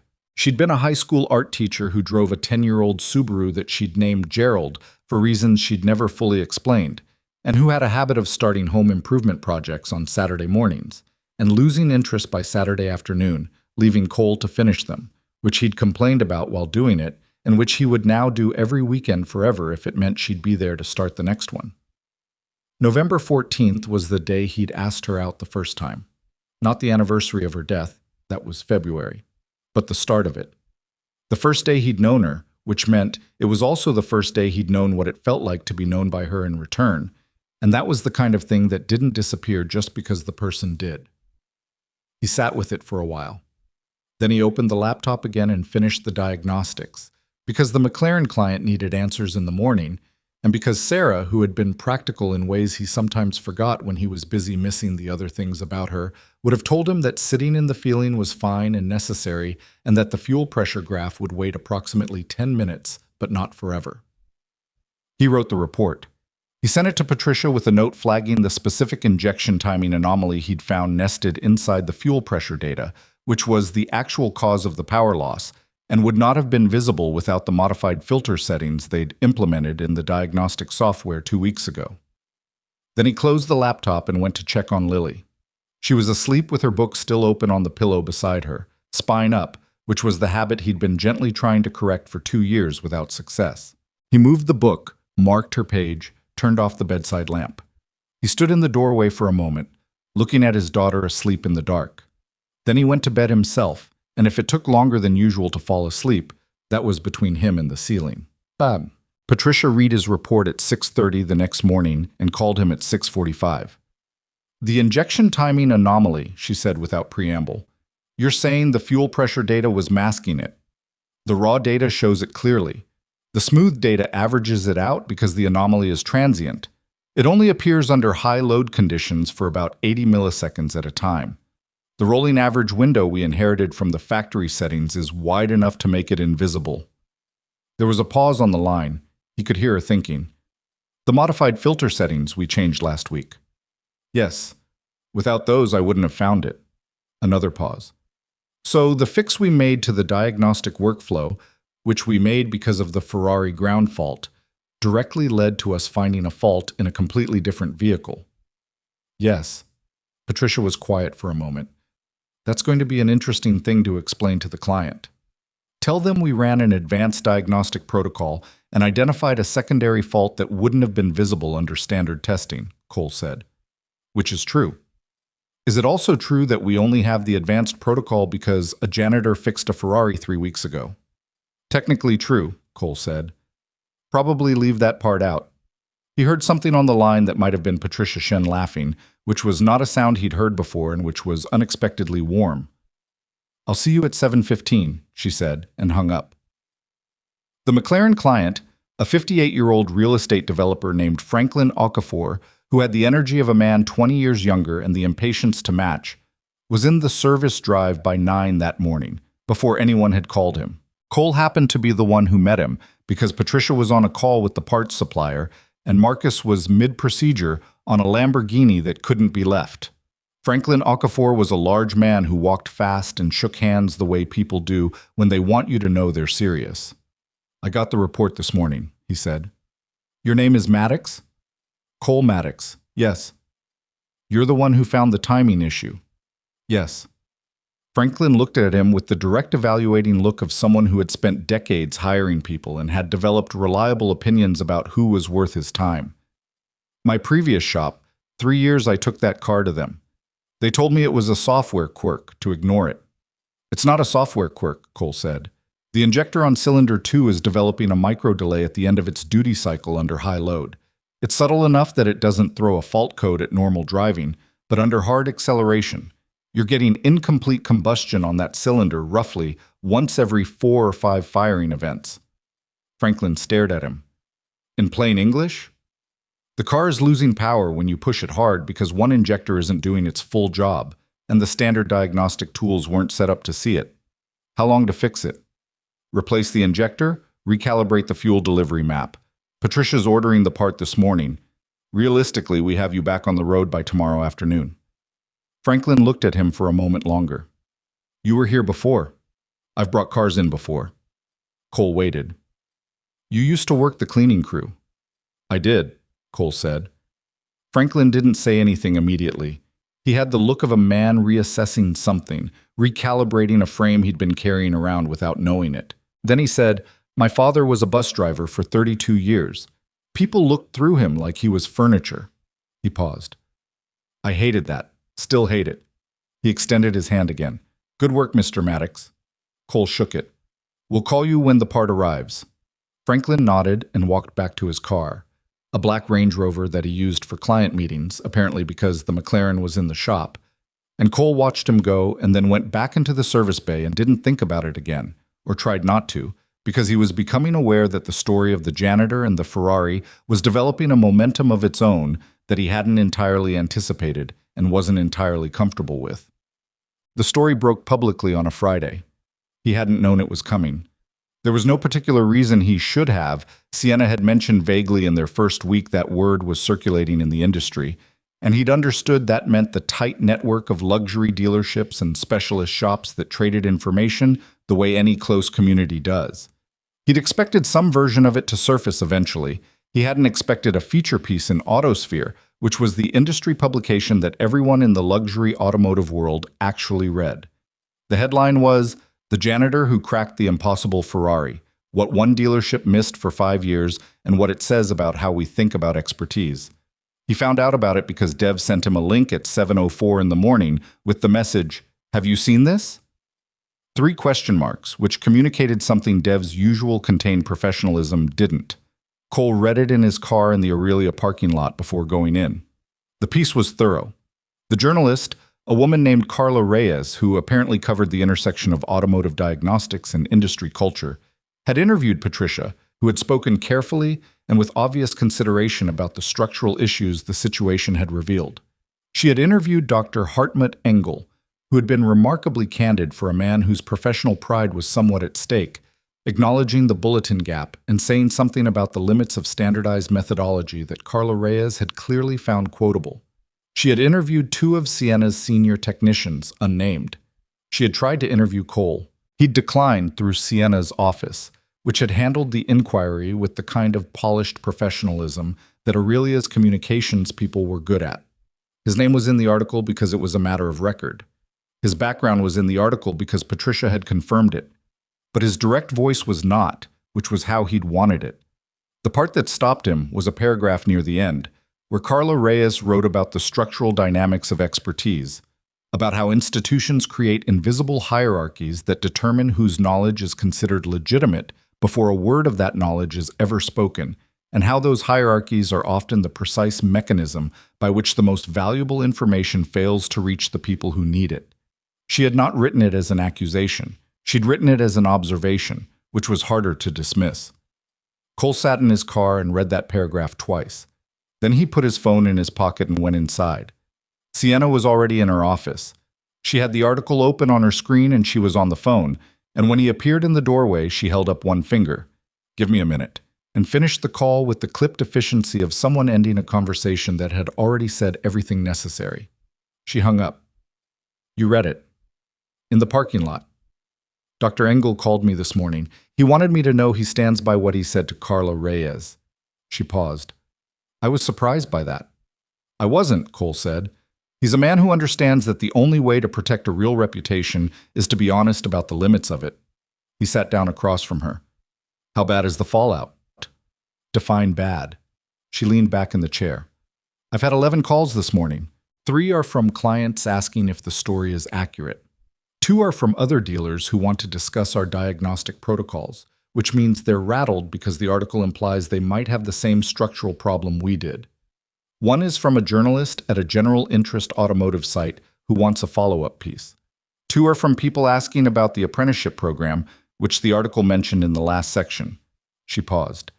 The other three are from specialists and consultants who want to know if we're hiring. Cole absorbed this. What are you going to tell the clients? The truth. Yes, it's accurate. Yes, we've addressed the structural issues. Yes, we're confident in our current diagnostic capability. She looked at him steadily. I'm going to need you available for client calls today. Not all of them. I can handle the relationship management. But if someone asks a direct technical question, I'd like you on the line. Okay? The apprenticeship inquiries, she said. Those are interesting. Two people reached out. One is a 20-year-old who works at a gas station in Inglewood, who apparently read the article at 6 in the morning and wrote a 3-paragraph email about why he wants to learn Ferrari diagnostics. The email it's very good, actually. Specific about what he knows, honest about what he doesn't, clear about what he's asking for. Cole was quiet for a moment. Can I read it? Sienna turned her screen toward him. He read the email. It was from someone named Jordan Reeves, and it was exactly what Sienna had described. Specific, honest, not performing confidence he didn't have, but not performing inadequacy either. He wrote about taking apart engines in his uncle's backyard. He wrote about the specific feeling of finding a fault that nobody else had found, which he'd done twice on vehicles that had stumped more experienced people. He wrote about the fact that he couldn't afford a formal certification program, and that the one time he'd applied to an apprenticeship at a dealership, the hiring manager had asked where he'd gone to school and ended the conversation when he said he hadn't. The last line was, I don't need you to give me anything. I just need you to give me the chance to show you what I can do. Cole finished reading and looked up. He's one, he said. One of two, Sienna said. The other inquiry is different. A 23-year-old woman, Destiny Clark, currently working as a service writer at a Honda dealer in Torrance. Formal automotive training through community college, but no pathway into specialist work because the dealers doing that work don't hire from community college programs. Her email is more polished, but the substance is the same. Can I read that one too? Sienna pulled it up. Cole read it. Destiny Clark wrote with the precise, organized language of someone who had learned to make every word accountable, and what came through underneath the precision was the specific frustration of a person who had done everything right within the system available to her and found that the system had a ceiling she hadn't been told about when she started. Cole set the screen back toward Sienna. Both of them. You haven't interviewed either of them. I know. But read those emails and tell me an interview is going to tell me something different about whether these two people have what I'm looking for. He paused. I'm not saying skip the process. I'm saying the process should start from a position of good faith, not from a position of looking for reasons to say no. Sienna looked at him for a moment. Then she picked up her phone and called HR. The interviews happened the following week on a Tuesday afternoon in the service bay rather than a conference room, which had been Cole's specific request. He'd explained to Sienna that you could learn more about how someone thought about mechanical problems in 30 minutes in a working service environment than in 2 hours across a table. And she'd said that was fine, as long as he wasn't planning to just hand them a wrench and see what happened. He wasn't. But he wasn't far off. He set up a station with 3 vehicles in various states of diagnostic work. The McLaren 720S, a Ferrari California T with a known intermittent fault he'd intentionally not resolved yet, and a Porsche 911 with a clean service history that had no faults at all. He hadn't told either candidate which vehicle had the problem, or whether all of them did, or none of them. Jordan Reeves arrived first. He was 20 years old, medium height, with the particular posture of someone who'd spent a lot of time working in tight spaces. Slightly forward in the shoulders, comfortable crouching. He shook Cole's hand and Patricia's hand and looked around the service bay with the focused, quietly hungry look of someone who has been waiting to be in exactly this kind of room. Cole introduced the setup without explaining the purpose. 3 vehicles. Tell me what you see. Jordan didn't ask for clarification. He walked to the first vehicle, the McLaren, and looked at the diagnostic interface that Cole had left running with the full unfiltered data feed. He studied it for about 2 minutes without touching anything. Then he said, "This one's been worked on recently. The data's been captured within the last week. The fuel pressure log is still in the active buffer." He moved to the Ferrari, looked at it. walked around it slowly, crouched beside the right rear quarter panel for reasons that Cole noted carefully. This one has something going on it's not telling you about yet. He stood up, moved to the Porsche, looked at the interface, looked at the engine bay, straightened up. This one's clean. The Ferrari, Cole said. Why the right rear? Jordan looked at him. I don't know yet. That's where I'd start looking. A pause. The panel gap is about 1 millimeter wider than the left side. Could be a nothing thing. Could be someone was in there recently. Could be the car was stored somewhere that affected the panel alignment. He paused again. Could be something completely unrelated to whatever's actually wrong with it. But it's where I'd start. Cole glanced at Patricia. She had both hands wrapped around a coffee cup and the expression of someone doing their best to remain neutral and finding it slightly effortful. Destiny Clark came in an hour later and ran the same circuit, and she approached it differently, more methodical, more focused on the data interfaces than the physical inspection, building a diagnostic picture from the electronic information outward rather than from the visual inward. She found the Ferrari fault from a different direction, flagging an anomaly in the throttle position sensor log that suggested the car was occasionally registering a position that didn't correlate with the commanded input. Intermittent? Cole asked. Looks intermittent, which is usually either a connection issue or a sensor that's right on the edge of its tolerance. She paused. I'd want to put it on a road test under load to see if the pattern repeats. Why load? Because intermittent faults that don't show at idle almost always show under load. The system is stressed. The weak point gives.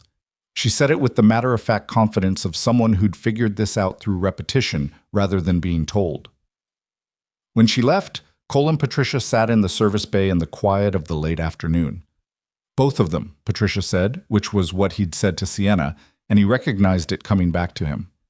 Both of them, he confirmed. Jordan found the panel gap. Nobody's mentioned that to me. Nobody's been looking. Patricia turned her coffee cup in her hands. Is the panel gap relevant to the fault? I don't know yet, but the fact that he noticed it and correctly categorized it as a starting point rather than a conclusion, that's the thing. That's exactly the thing. She was quiet for a moment. They're going to learn very fast. I know. That's going to be uncomfortable for some of the senior technicians. Probably. Cole stood up, picked up his keys. That's also not these two people's problem to manage. He drove to pick up Lily, who had been at an after-school art program that ran until 4 on Tuesdays. He was on time, which she noted with the approval of someone for whom punctuality was a relevant metric. She got in the car with a drawing she'd made, which she placed on the dashboard with the care of someone displaying important work. It was a car. Red, with what appeared to be flames coming from the engine, which he suspected was either artistic license or a concerning diagnostic finding on her imaginary vehicle. Ferrari? He asked. It's my car, she said with dignity. When I have one. It's on fire. That's how you know it's fast. He looked at the drawing for a moment. Red car, flames, and in the driver's seat, a small figure with brown hair and her seatbelt on. I like it, he said. I know, Lily said, and picked up her book. He drove them home through the November afternoon, the drawing on the dashboard catching the low light, and he thought about Jordan Reeves crouching beside a panel gap he'd noticed with a trained eye that nobody had trained, and Destiny Clark building a diagnostic picture from data outward with the quiet confidence of someone who'd learned to trust what the numbers told her. He thought about the 2 emails, and the one that had ended with, I don't need you to give me anything, I just need you to give me the chance.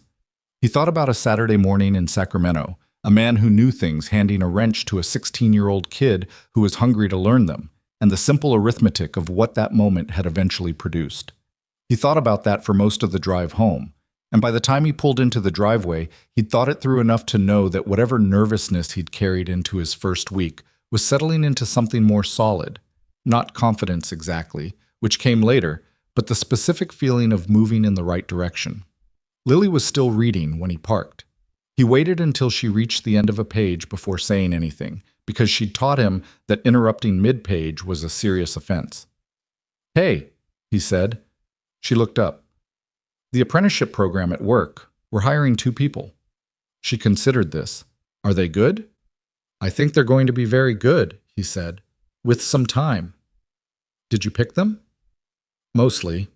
She nodded, satisfied.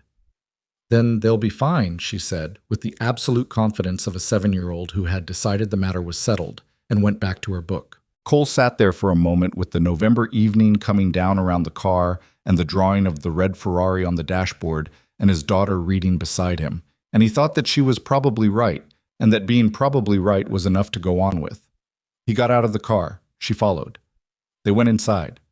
The house was the same house it had always been, the one he'd bought with Sarah the year before Lily was born, small enough that you could hear everything, and big enough that everyone had somewhere to be alone when they needed it. He'd repainted the kitchen 3 years ago, badly, because painting was not in his skill set the way that engines were, and Sarah wasn't there to tell him he'd missed a spot by the window, which he had, and which he'd never fixed, because some things you leave. He made dinner. Lily set the table without being asked, which she'd started doing spontaneously about 6 months ago, and which still caught him slightly off guard every time. They ate and talked about the art program and the drawing and the car that was on fire. "I need to work for a couple of hours after you're in bed," he said. "Diagnostics." "On the computer?" "Yes." "Okay." She ate a bite of her pasta. "Is it interesting work?" "It is tonight," he said. "I found something earlier that I want to follow up on. A fault that's hiding inside other data." "Like a secret?" "Sort of like that." She thought about this. "The car is keeping a secret from you." "Something like that." "And you're going to find it." "That's the plan." She nodded, apparently finding this a reasonable account of his evening. "What happens when you find it?" "Then it's not a secret anymore, and I can fix it." Lily considered this with the serious expression she reserved for things she was actually thinking through. "Is that what you do?" she said. "Find the secrets?" Cole looked at his daughter across the small kitchen table, in the small house, in the life they'd built together out of the pieces of something that had broken, and he thought that was about as accurate a description of what he did as any he'd heard. "Yeah," he said, "that's what I do." Lily nodded and went back to her pasta, satisfied. Outside, the November evening had gone fully dark, the street quiet, the neighborhood settling into the ordinary rhythms of people inside their houses doing the things that fill a weekday night. Cole cleared the plates and washed them and got Lily through the bath and the teeth brushing and the 2 books she required before bed, and when he came back downstairs, he opened his laptop at the kitchen table and pulled up the diagnostic file he'd been working on, and the data was there waiting for him, patient and specific, full of information that was trying to tell him something if he was willing to sit still and listen. He was willing. He'd gotten good at that. He started reading. Jordan Reeves started on a Monday in December, which meant his first day at Aurelia Prestige Motors fell 11 days before Christmas, when the showroom had been decorated with the tasteful restraint of a company that sold cars costing more than most people's houses and understood that tinsel was not on brand. Destiny Clark started the same day, which had been Cole's suggestion, not because he'd planned it that way initially, but because when he thought about it, starting together meant they'd have each other to figure things out with, and figuring things out with someone beside you was different from figuring them out alone. He knew something about both versions. They arrived within 10 minutes of each other, which meant Cole was able to introduce them in the service bay at the same time, which felt right. Patricia was there too, leaning against the diagnostic station with her coffee, which was her version of a welcome. She didn't make speeches, but she showed up, and showing up was Patricia's primary language. Cole looked at the 2 of them standing in the service bay on their first morning. Jordan, with his forward shoulder posture and the particular alertness of someone who'd been waiting a long time for a specific door to open. Destiny, with her organized precision and the careful watchfulness of someone who'd learned that systems had hidden rules, and you were better off finding them early. He thought about what to say to them. He'd thought about it for several days, actually, in the way he thought about diagnostic problems. Not forcing it, just letting it sit in the background until the right thing surfaced. What surfaced was simple. "I'm not going to pretend this program is fully formed," he said. "It isn't. We're building it as we go, and that means some things won't work the first time, and we'll adjust them. What I can tell you is what I expect, and it's the same thing I expect from myself and from everyone else in this bay." He paused. "Do the work carefully. Ask the question you don't know the answer to, even when it's embarrassing to ask it. Don't protect your ego at the expense of the car or the client. And if you find something that doesn't make sense, Trust that feeling, because that feeling is usually the beginning of finding the thing everyone else missed. Jordan was nodding slightly. Destiny was very still in the way of someone recording information. Patricia will be working with you directly on workflow and client protocols, Cole continued. I'll be working with you on diagnostic reasoning. Those two things are equally important, and at some point they'll stop feeling like separate things. He looked at both of them. Questions? Jordan said, when do we start? Cole pointed at the Ferrari California T that had been sitting at Station 2 for 3 days with its intermittent throttle fault still unresolved. Right now. That car has been hiding something from us. I want you both to look at the data we have and tell me where you'd go next. They went to work. Cole stood back and watched, and Patricia came to stand beside him, and neither of them said anything for a while, just watched the two young people approach the problem from their respective angles. Jordan starting with the physical, Destiny starting with the data, and gradually, without being directed to, beginning to talk to each other about what they were each seeing. Huh, Patricia said quietly beside him. Yeah, Cole said. They're doing the thing already. Give them a week and they won't even notice they're doing it. Patricia sipped her coffee. You knew they'd work well together. I thought they might. They think differently enough to catch what the other one misses. That's the whole point of having two people on a problem.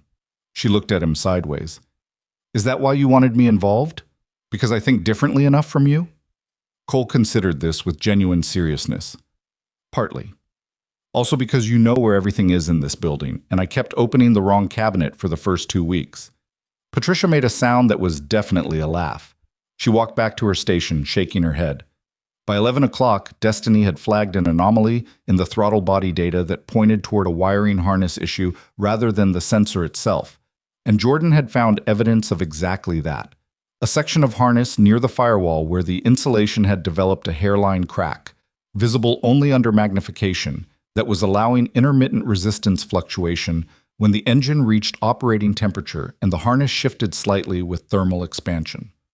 Cole looked at what they'd found and felt the specific satisfaction of watching two different kinds of intelligence arrive at the same true thing from different directions. Document everything, he said. The reasoning, not just the finding. I want to see how you got there, not just where you ended up. Destiny had already started writing. Jordan said, Is this how you usually work? It's how I work now, Cole said. When I was starting out, I learned to document findings. It took me longer to learn to document reasoning. The reasoning is the part that teaches you something the next time. Jordan looked at the harness, then at Cole. Who taught you that? Cole thought about that for a moment. Experience, he said. The expensive kind. The weeks that followed were not seamless. Cole had told Sienna from the beginning that he'd rather do things right than fast. And doing things right meant accepting that some mornings the service bay felt like an argument wearing work clothes. Marcus, who had been at Aurelia for 3 years and was genuinely good at his job, had a period in December where his patience with the new dynamic showed visible wear. He was not unkind to Jordan or Destiny. He wasn't built that way. But there was a particular tension in the way he moved around them. A careful professional courtesy that had something underneath it that Cole recognized as the specific discomfort of a competent person watching their position in the hierarchy become less legible. Cole let it go for 2 weeks. Then he stopped Marcus at the end of a Thursday afternoon when the bay had cleared out. Tell me what's bothering you, Cole said.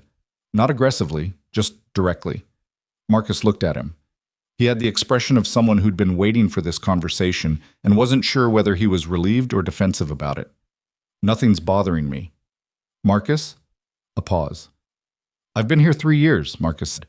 I know how this place works. I know the clients. I know the vehicles. I know the protocols. And now there are 2 people who've been here 3 weeks who are being treated like... He stopped himself. I don't resent them. That's not what this is. I know it's not, Cole said. So tell me what it is. Marcus was quiet for a moment. It feels like the message is that what I know isn't as valuable as what they're learning. Cole looked at him for a long moment. Do you know what Destiny found on the California T that we'd missed? The harness crack. Yes. Do you know how she found it? She followed the data to the thermal expansion pattern. Right. And do you know why she thought to follow it that way? Marcus didn't answer. Because she read your documentation on the last 3 intermittent faults you diagnosed, Cole said. The way you write up your findings, the specific way you track fault progression over service history. She told me it was the clearest methodology she'd seen for that kind of problem. She built on it. He paused. What Jordan and Destiny are learning isn't a replacement for what you know. It's built on top of it. That's how this is supposed to work. Marcus was quiet. Something in his posture had shifted. I should have told you that 3 weeks ago, Cole said. That's on me. Marcus looked at him. Yeah, he said after a moment. It would have helped. I know. Cole picked up his keys. Tomorrow morning, I'd like you to walk Destiny through your service history documentation process. Not because she doesn't know how to document, she does. Because the way you do it has something in it that's worth passing on, and she's the right person to receive it. Marcus was quiet for a moment. Then he nodded, once, with the particular nod of someone who has reclassified a situation and is adjusting accordingly. Okay. He left. Cole stood in the empty service bay for a moment, thinking that this, the human part, the navigating the room part, was the thing his 12 years of specialist work hadn't fully prepared him for, and that you couldn't learn it from a manual, and that making the mistake with Marcus and then correcting it was probably more instructive than not making it would have been. He wasn't sure that was a comforting thought, but it was a true one. But the Ferrari 488 Pista sold in January. Sienna had told him it was coming. A private collector in Arizona had been in conversation with the dealership for weeks. A man named Arthur Pembroke, who collected Ferraris with the specific devotion of someone who had loved them since before he had the money to own one. He'd read the Autosphere piece and called the dealership the same day. And after the usual process of documentation and verification, he'd made an offer that was fair and that Sienna accepted. Cole was in the service bay when the transport truck arrived for the pickup. He hadn't planned to be there for it. He'd been working at his station on a client's 812 Superfast when he heard the truck in the service drive, and something made him set down what he was doing and walk to the bay entrance. The Ferrari sat in the morning light exactly as it had always sat. Rosso Corsa red, carbon fiber vents, the composed stillness of a machine that knew what it was. Someone had detailed it for the handover, and it looked the way it had looked in his mind every time he'd walked past it with a mop for 2 years. Complete, capable, and probably beautiful. Dev was the one handling the logistics of the handover. He moved through the paperwork with the efficiency he'd developed over the past months, precise and organized. The notebook he kept at his bench having expanded to 3 notebooks by now, the covers worn from use. Cole watched the transport team load the Ferrari onto the carrier. He watched the straps go on, the ramps come up, the carrier door close. He wasn't sentimental about cars exactly. He loved what they were. The engineering, the specific intelligence encoded in every system, the way a well-built machine expressed a kind of concentrated human intention. But he didn't get attached to them the way some people in this business did. What he felt watching the carrier pull out of the service drive was something different from attachment. It was more like completion. The car had sat silent for 5 years, and now it was going to be driven, which was what it had been built for, which was the only thing any well-made thing really wanted. Patricia appeared beside him. She'd seen the carrier from across the bay. "How do you feel?" she asked. "The same way I felt when we fixed it," he said. "Like it was always supposed to start. We just had to find the right question." She stood with him until the carrier turned out of the service drive and disappeared into the morning traffic on Meridian Avenue. Then she said, "Arthur Pembroke called this morning. He wants a full service review done remotely before he takes it on a road trip in March. He asked specifically for you. Tell him I'll reach out next week." He also said, she paused, with the slight pause of someone choosing how to deliver something. He said he read about the diagnostic program and the apprenticeships. He wants to make a financial contribution to fund a 3rd position. Cole looked at her. "Unsolicited," she confirmed. "I checked with Sienna. He means it." Cole was quiet for a moment, doing the math in his head that wasn't really math, the specific arithmetic of what a 3rd apprentice meant. One more person for whom the door would open that had been closed. One more Jordan Reeves writing an email at 6 in the morning about what he was capable of if someone would just give him the room. "Tell him we'd be grateful," Cole said, "and that we'll make it count." March brought the rainy season, which in Southern California meant a 2-week period of the kind of mild drizzle that caused locals to behave as though the sky was doing something unprecedented. The service drive was busier than usual. Rain brought out every minor water intrusion issue that clients had been ignoring since the previous wet season. And the diagnostic bay was running at consistent capacity for the first time since Cole had taken the division over. Jordan had, in 3 months, developed into something that Cole had expected but had still been slightly surprised by the speed of a technician with a genuinely unusual instinct for the physical inspection side of diagnostics. The ability to look at a car and notice the thing that wasn't where it should be. The panel gap, the slightly wrong color of a fastener, the subtle asymmetry that meant something had been into and not quite put back right. He diagnosed a suspension fault on a Lamborghini in February that 2 previous shops had attributed to tire wear, following a chain of visual evidence that he'd noticed in the first 10 minutes of looking at the car, and that Marcus, who had, in the weeks since his conversation with Cole, become something that resembled a genuine mentor to both apprentices, had confirmed was exactly the right thread to pull. Destiny had become, in the same period, the person Patricia relied on for the documentation architecture that was slowly rebuilding the way the division tracked and shared diagnostic knowledge internally. She'd built a database structure for the service records that made the historical data searchable in ways it hadn't been before. And twice in the past month that searchability had directly contributed to solving a fault that would otherwise have taken significantly longer. Because the answer was already there, in a case from 18 months ago, written up by Marcus in the clear, methodical language that Destiny had absorbed and systematized and made available to everyone. 3 months. Cole kept reminding himself that it had been 3 months. He thought about that on a rainy Tuesday in March, sitting at his workstation at 7:30 in the morning while the diagnostic software ran a preliminary sweep on a client's Ferrari Portofino that had come in the previous afternoon. The bay was quiet, the early morning quiet he'd always valued, the rain tapping against the skylights in the roof, the machines around him patient and still. He thought about what he'd walked into that first Monday in October, the uncomfortable architecture of a space that had calcified around certain assumptions about who knew things and who didn't. The specific silence of someone like Gerald Fossey telling a janitor to focus on his area of responsibility, and the specific silence of Cole deciding that wasn't the hill, wasn't the moment, walking back to the supply room with information nobody wanted. He thought about what the same space felt like now, 6 months later. Not transformed. That was too clean a word for something that was still being built, still imperfect, still occasionally awkward in the ways that any group of people trying to do something new together was awkward. But different, measurably, specifically different. Dev knocked on the side of the station. Patricia wants to know if you're joining the morning briefing. 2 minutes. Dev nodded and went back.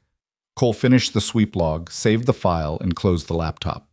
He thought about something Sienna had said to him the previous week, in one of their Tuesday check-ins that had become a regular fixture of his schedule. They'd been going through the division's quarterly numbers, which were good, better than projected, actually, partly because the remote diagnostics capability he'd built out had opened a client tier that the dealership hadn't previously served. Collectors who lived too far to bring cars in easily, but were willing to pay for specialist-level remote analysis. She'd set the numbers aside at the end and said, with the directness that was simply how she operated, "I want to ask you something personal. Okay? Are you happy here?" He'd looked at her. It wasn't the question he'd expected, and he'd understood that she was asking it the way she asked things, genuinely, wanting the actual answer, not the professionally appropriate one. "Most days," he'd said, "which is better than I expected, and better than it was." She'd nodded, not pushing for more, which he appreciated. Then she'd said, "I want you to know that the apprenticeship program, what you've built in 6 months, it's changed things, not just for Jordan and Destiny, for the whole division, the way people share information now, the way problems get approached." She'd paused. "I told Richard it was the best return on an investment I've made since I took over the company. He said he told you so." "Richard didn't tell me that." "He told it to his legal pad. Same thing." A brief pause. "I wanted to say it directly, because I don't always say the things I should say directly." Cole had looked at her for a moment. Sienna Whitlock, who had built something from the age of 26 with the kind of stubborn, imperfect, continuous effort that building things actually required, who had made mistakes and corrected them, and was still correcting them, who had stood in a service bay at the end of a catastrophic Tuesday and said yes to a janitor with an old toolbox because she had nothing left to lose, which had turned out to be the most useful position she'd been in for years. "Thank you," he'd said, and he'd meant it in the specific way you mean something when the words are small, but the thing underneath them isn't. He walked to the morning briefing now, into the gathered sound of the division starting its day. Patricia's voice laying out the service queue, Jordan asking a question about a Ferrari Roma that had come in overnight, Destiny pulling up her tablet with the documentation database already open, Marcus standing with his arms crossed in the posture that meant he was listening carefully and would have something specific to say when the moment was right. Cole stood at the edge of the group and listened, and thought that this was what it looked like when you built something that worked. Not smooth, not without friction, not finished, but working, which was different from finished, and was in some ways better, because finished meant there was nothing left to find. The school play was on a Friday evening in March, in the Jefferson Elementary Gymnasium, and Cole arrived 20 minutes early and still had to sit in the fifth row because the first four were already full of parents with their phones out. Lily was playing a tree. She had informed him of this role 3 weeks ago with an equanimity that he'd found admirable, because he suspected the role of tree was not the one she'd wanted, and she'd chosen to commit to it completely rather than be disappointed, which was a character quality he recognized because her mother had had it. He sat in the fifth row with his coat on because the gymnasium was not fully heated and watched the play, which was about seasons and change and involved 17 second graders in various states of costume integrity. 2 of the trees had lost their leaf accessories before the performance started. One of the clouds was visibly distracted by something happening in the wings. Lily stood very still and very upright for the entire duration of the tree scenes, with the focused concentration of someone who had decided that if she was going to be a tree, she was going to be the best tree. He watched her from the fifth row and thought, not for the first time, about the specific quality of the love you have for a child. The way it was different from every other kind of love because it contained within it a kind of sustained astonishment, the ongoing fact of this person existing in the world and being who they were, this particular person with their book on their pillow and their opinions about oatmeal and their absolute conviction about the trainability of cats. After the play, in the corridor outside the gymnasium, she came out with her leaf headband slightly askew and found him immediately in the crowd. The way she always found him, that specific child radar for their person. "I saw you," she said, fifth row. "I was early, and it wasn't enough." She considered this with the gravity of someone who understood that sometimes systems failed you through no fault of your own. "Mrs. Delaney's parents got there an hour before," she confided. "That's not normal behavior." "Did you know which tree you were?" he asked. "In the story?" "An oak," she said, with dignity. "Oaks live hundreds of years. I had a very long lifespan." He helped her with the headband, which had listed to the left and was at risk of falling entirely. "You were a very good tree." "I know," she said, without false modesty, which was another quality he'd decided to encourage rather than correct. "Can we get pancakes?" They went for pancakes at the diner on Cavendish that stayed open late on weekends and had the specific warm quality of a place that had been there long enough to know its regulars. The waitress, whose name was Donna and who had seen them enough times to know their order, brought coffee for Cole without being asked, and a hot chocolate for Lily with extra marshmallows, which Lily catalogued with quiet satisfaction. They sat in the booth they always took, by the window, and outside the rain was still going, the street lit orange by the streetlights, the occasional car passing through its reflection in the wet road. "Dad?"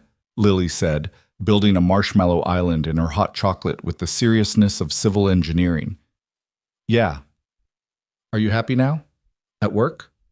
He looked at her across the table. She was 7 years old, and she was asking him this with the direct sincerity of someone who wanted to actually know.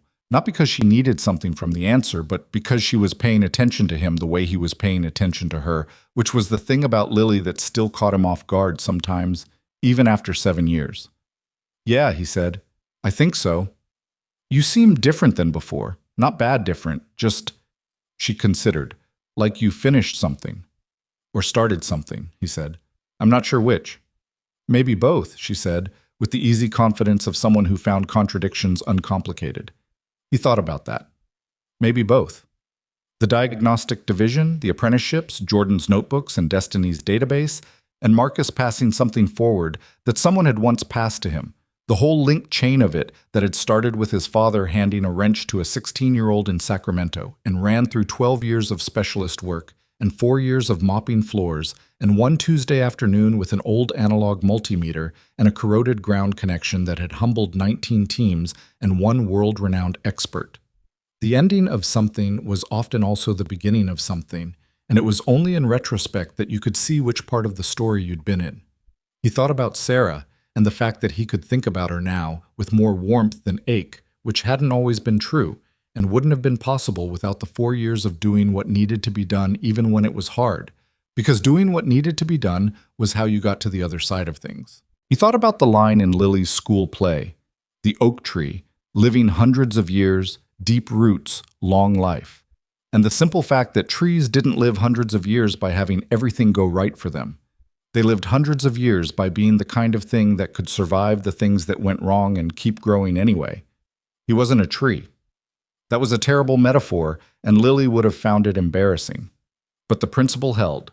Donna brought the pancakes, and Lily abandoned the marshmallow island with the pragmatic ease of someone who understood that priorities could shift without shame, and they ate their late Friday dinner in the warm booth by the window, while the rain came down on Cavendish Street and the night went on around them. "Dad," Lily said, with a piece of pancake on her fork. "Next year, I want to be a speaking part." "You should tell Mrs. Delaney that." "I already did." She ate the pancake with the satisfaction of someone who had done what needed to be done. She said she'd keep it in mind, which means probably yes, but she doesn't want to promise. "That's usually what it means," Cole agreed. "I know." She picked up her fork again. "I'll remind her in September." He looked at his daughter, who knew how systems worked and how to navigate them without losing herself in them, who had learned patience from years of practice and certainty from somewhere that was probably not entirely him, but that he hoped he'd had some part in. She was 7 years old, and she was going to be fine, which was the thing he'd spent 4 years making sure of, and it had cost him things, and asked things of him that he wouldn't wish away even though they'd been hard, because they'd also been this. He drove them home after dinner through the quiet, wet streets, Lily asleep in the passenger seat by the time they reached Holloway, the rain lighter now, the city doing the thing it did on late Friday nights, settling, breathing out, becoming briefly and specifically itself. He carried her inside, which she pretended not to notice because she was 7 and too old for that. But he could tell from the way she arranged herself that the pretending was partly for his benefit and partly just a choice she was making, which was exactly the kind of thing he loved about her. He got her to bed, got himself a glass of water, stood in the kitchen for a moment in the quiet of the house. On the table was his laptop. On the laptop was a diagnostic file he'd been meaning to get back to, and a message from Arthur Pembroke in Arizona, who had questions about the Ferrari's pre-trip service review, and an email from a young woman in Riverside who had read the Autosphere article and written 6 careful paragraphs about why she wanted to learn to work on cars and couldn't find the door in. He sat down at the table. He opened the email first. He read it once, then read it again. Then he typed a reply, which said, "I'd like to schedule a time to talk. We're looking at a 3rd apprenticeship position. Tell me more about what you know and how you learned it." He sent it. He opened the diagnostic file. He started reading. Outside, the rain had stopped, the way it eventually always did, leaving the street clean and the air cold and the ordinary world ready to be whatever the morning decided to make of it. Cole Maddox sat at his kitchen table in the house where his daughter slept, doing the work that had always been his, finding the thing that was hidden in the data, the fault that looked like something else until you knew where to look, the small, true thing underneath all the noise. Every afternoon at 3:15 he would leave and drive to Lily's school. Every morning at 7:15 he would arrive and do the work. And every time a young person wrote an email at 6 in the morning about what they were capable of. If someone would just open the door, he would open the door, because that was the debt you paid forward when someone had done it for you, and because the chain of it was the whole point, and because some things were worth doing not for what they returned to you, but for what they became when they left your hands and went out into the world. He kept reading. The night was quiet. The work was good.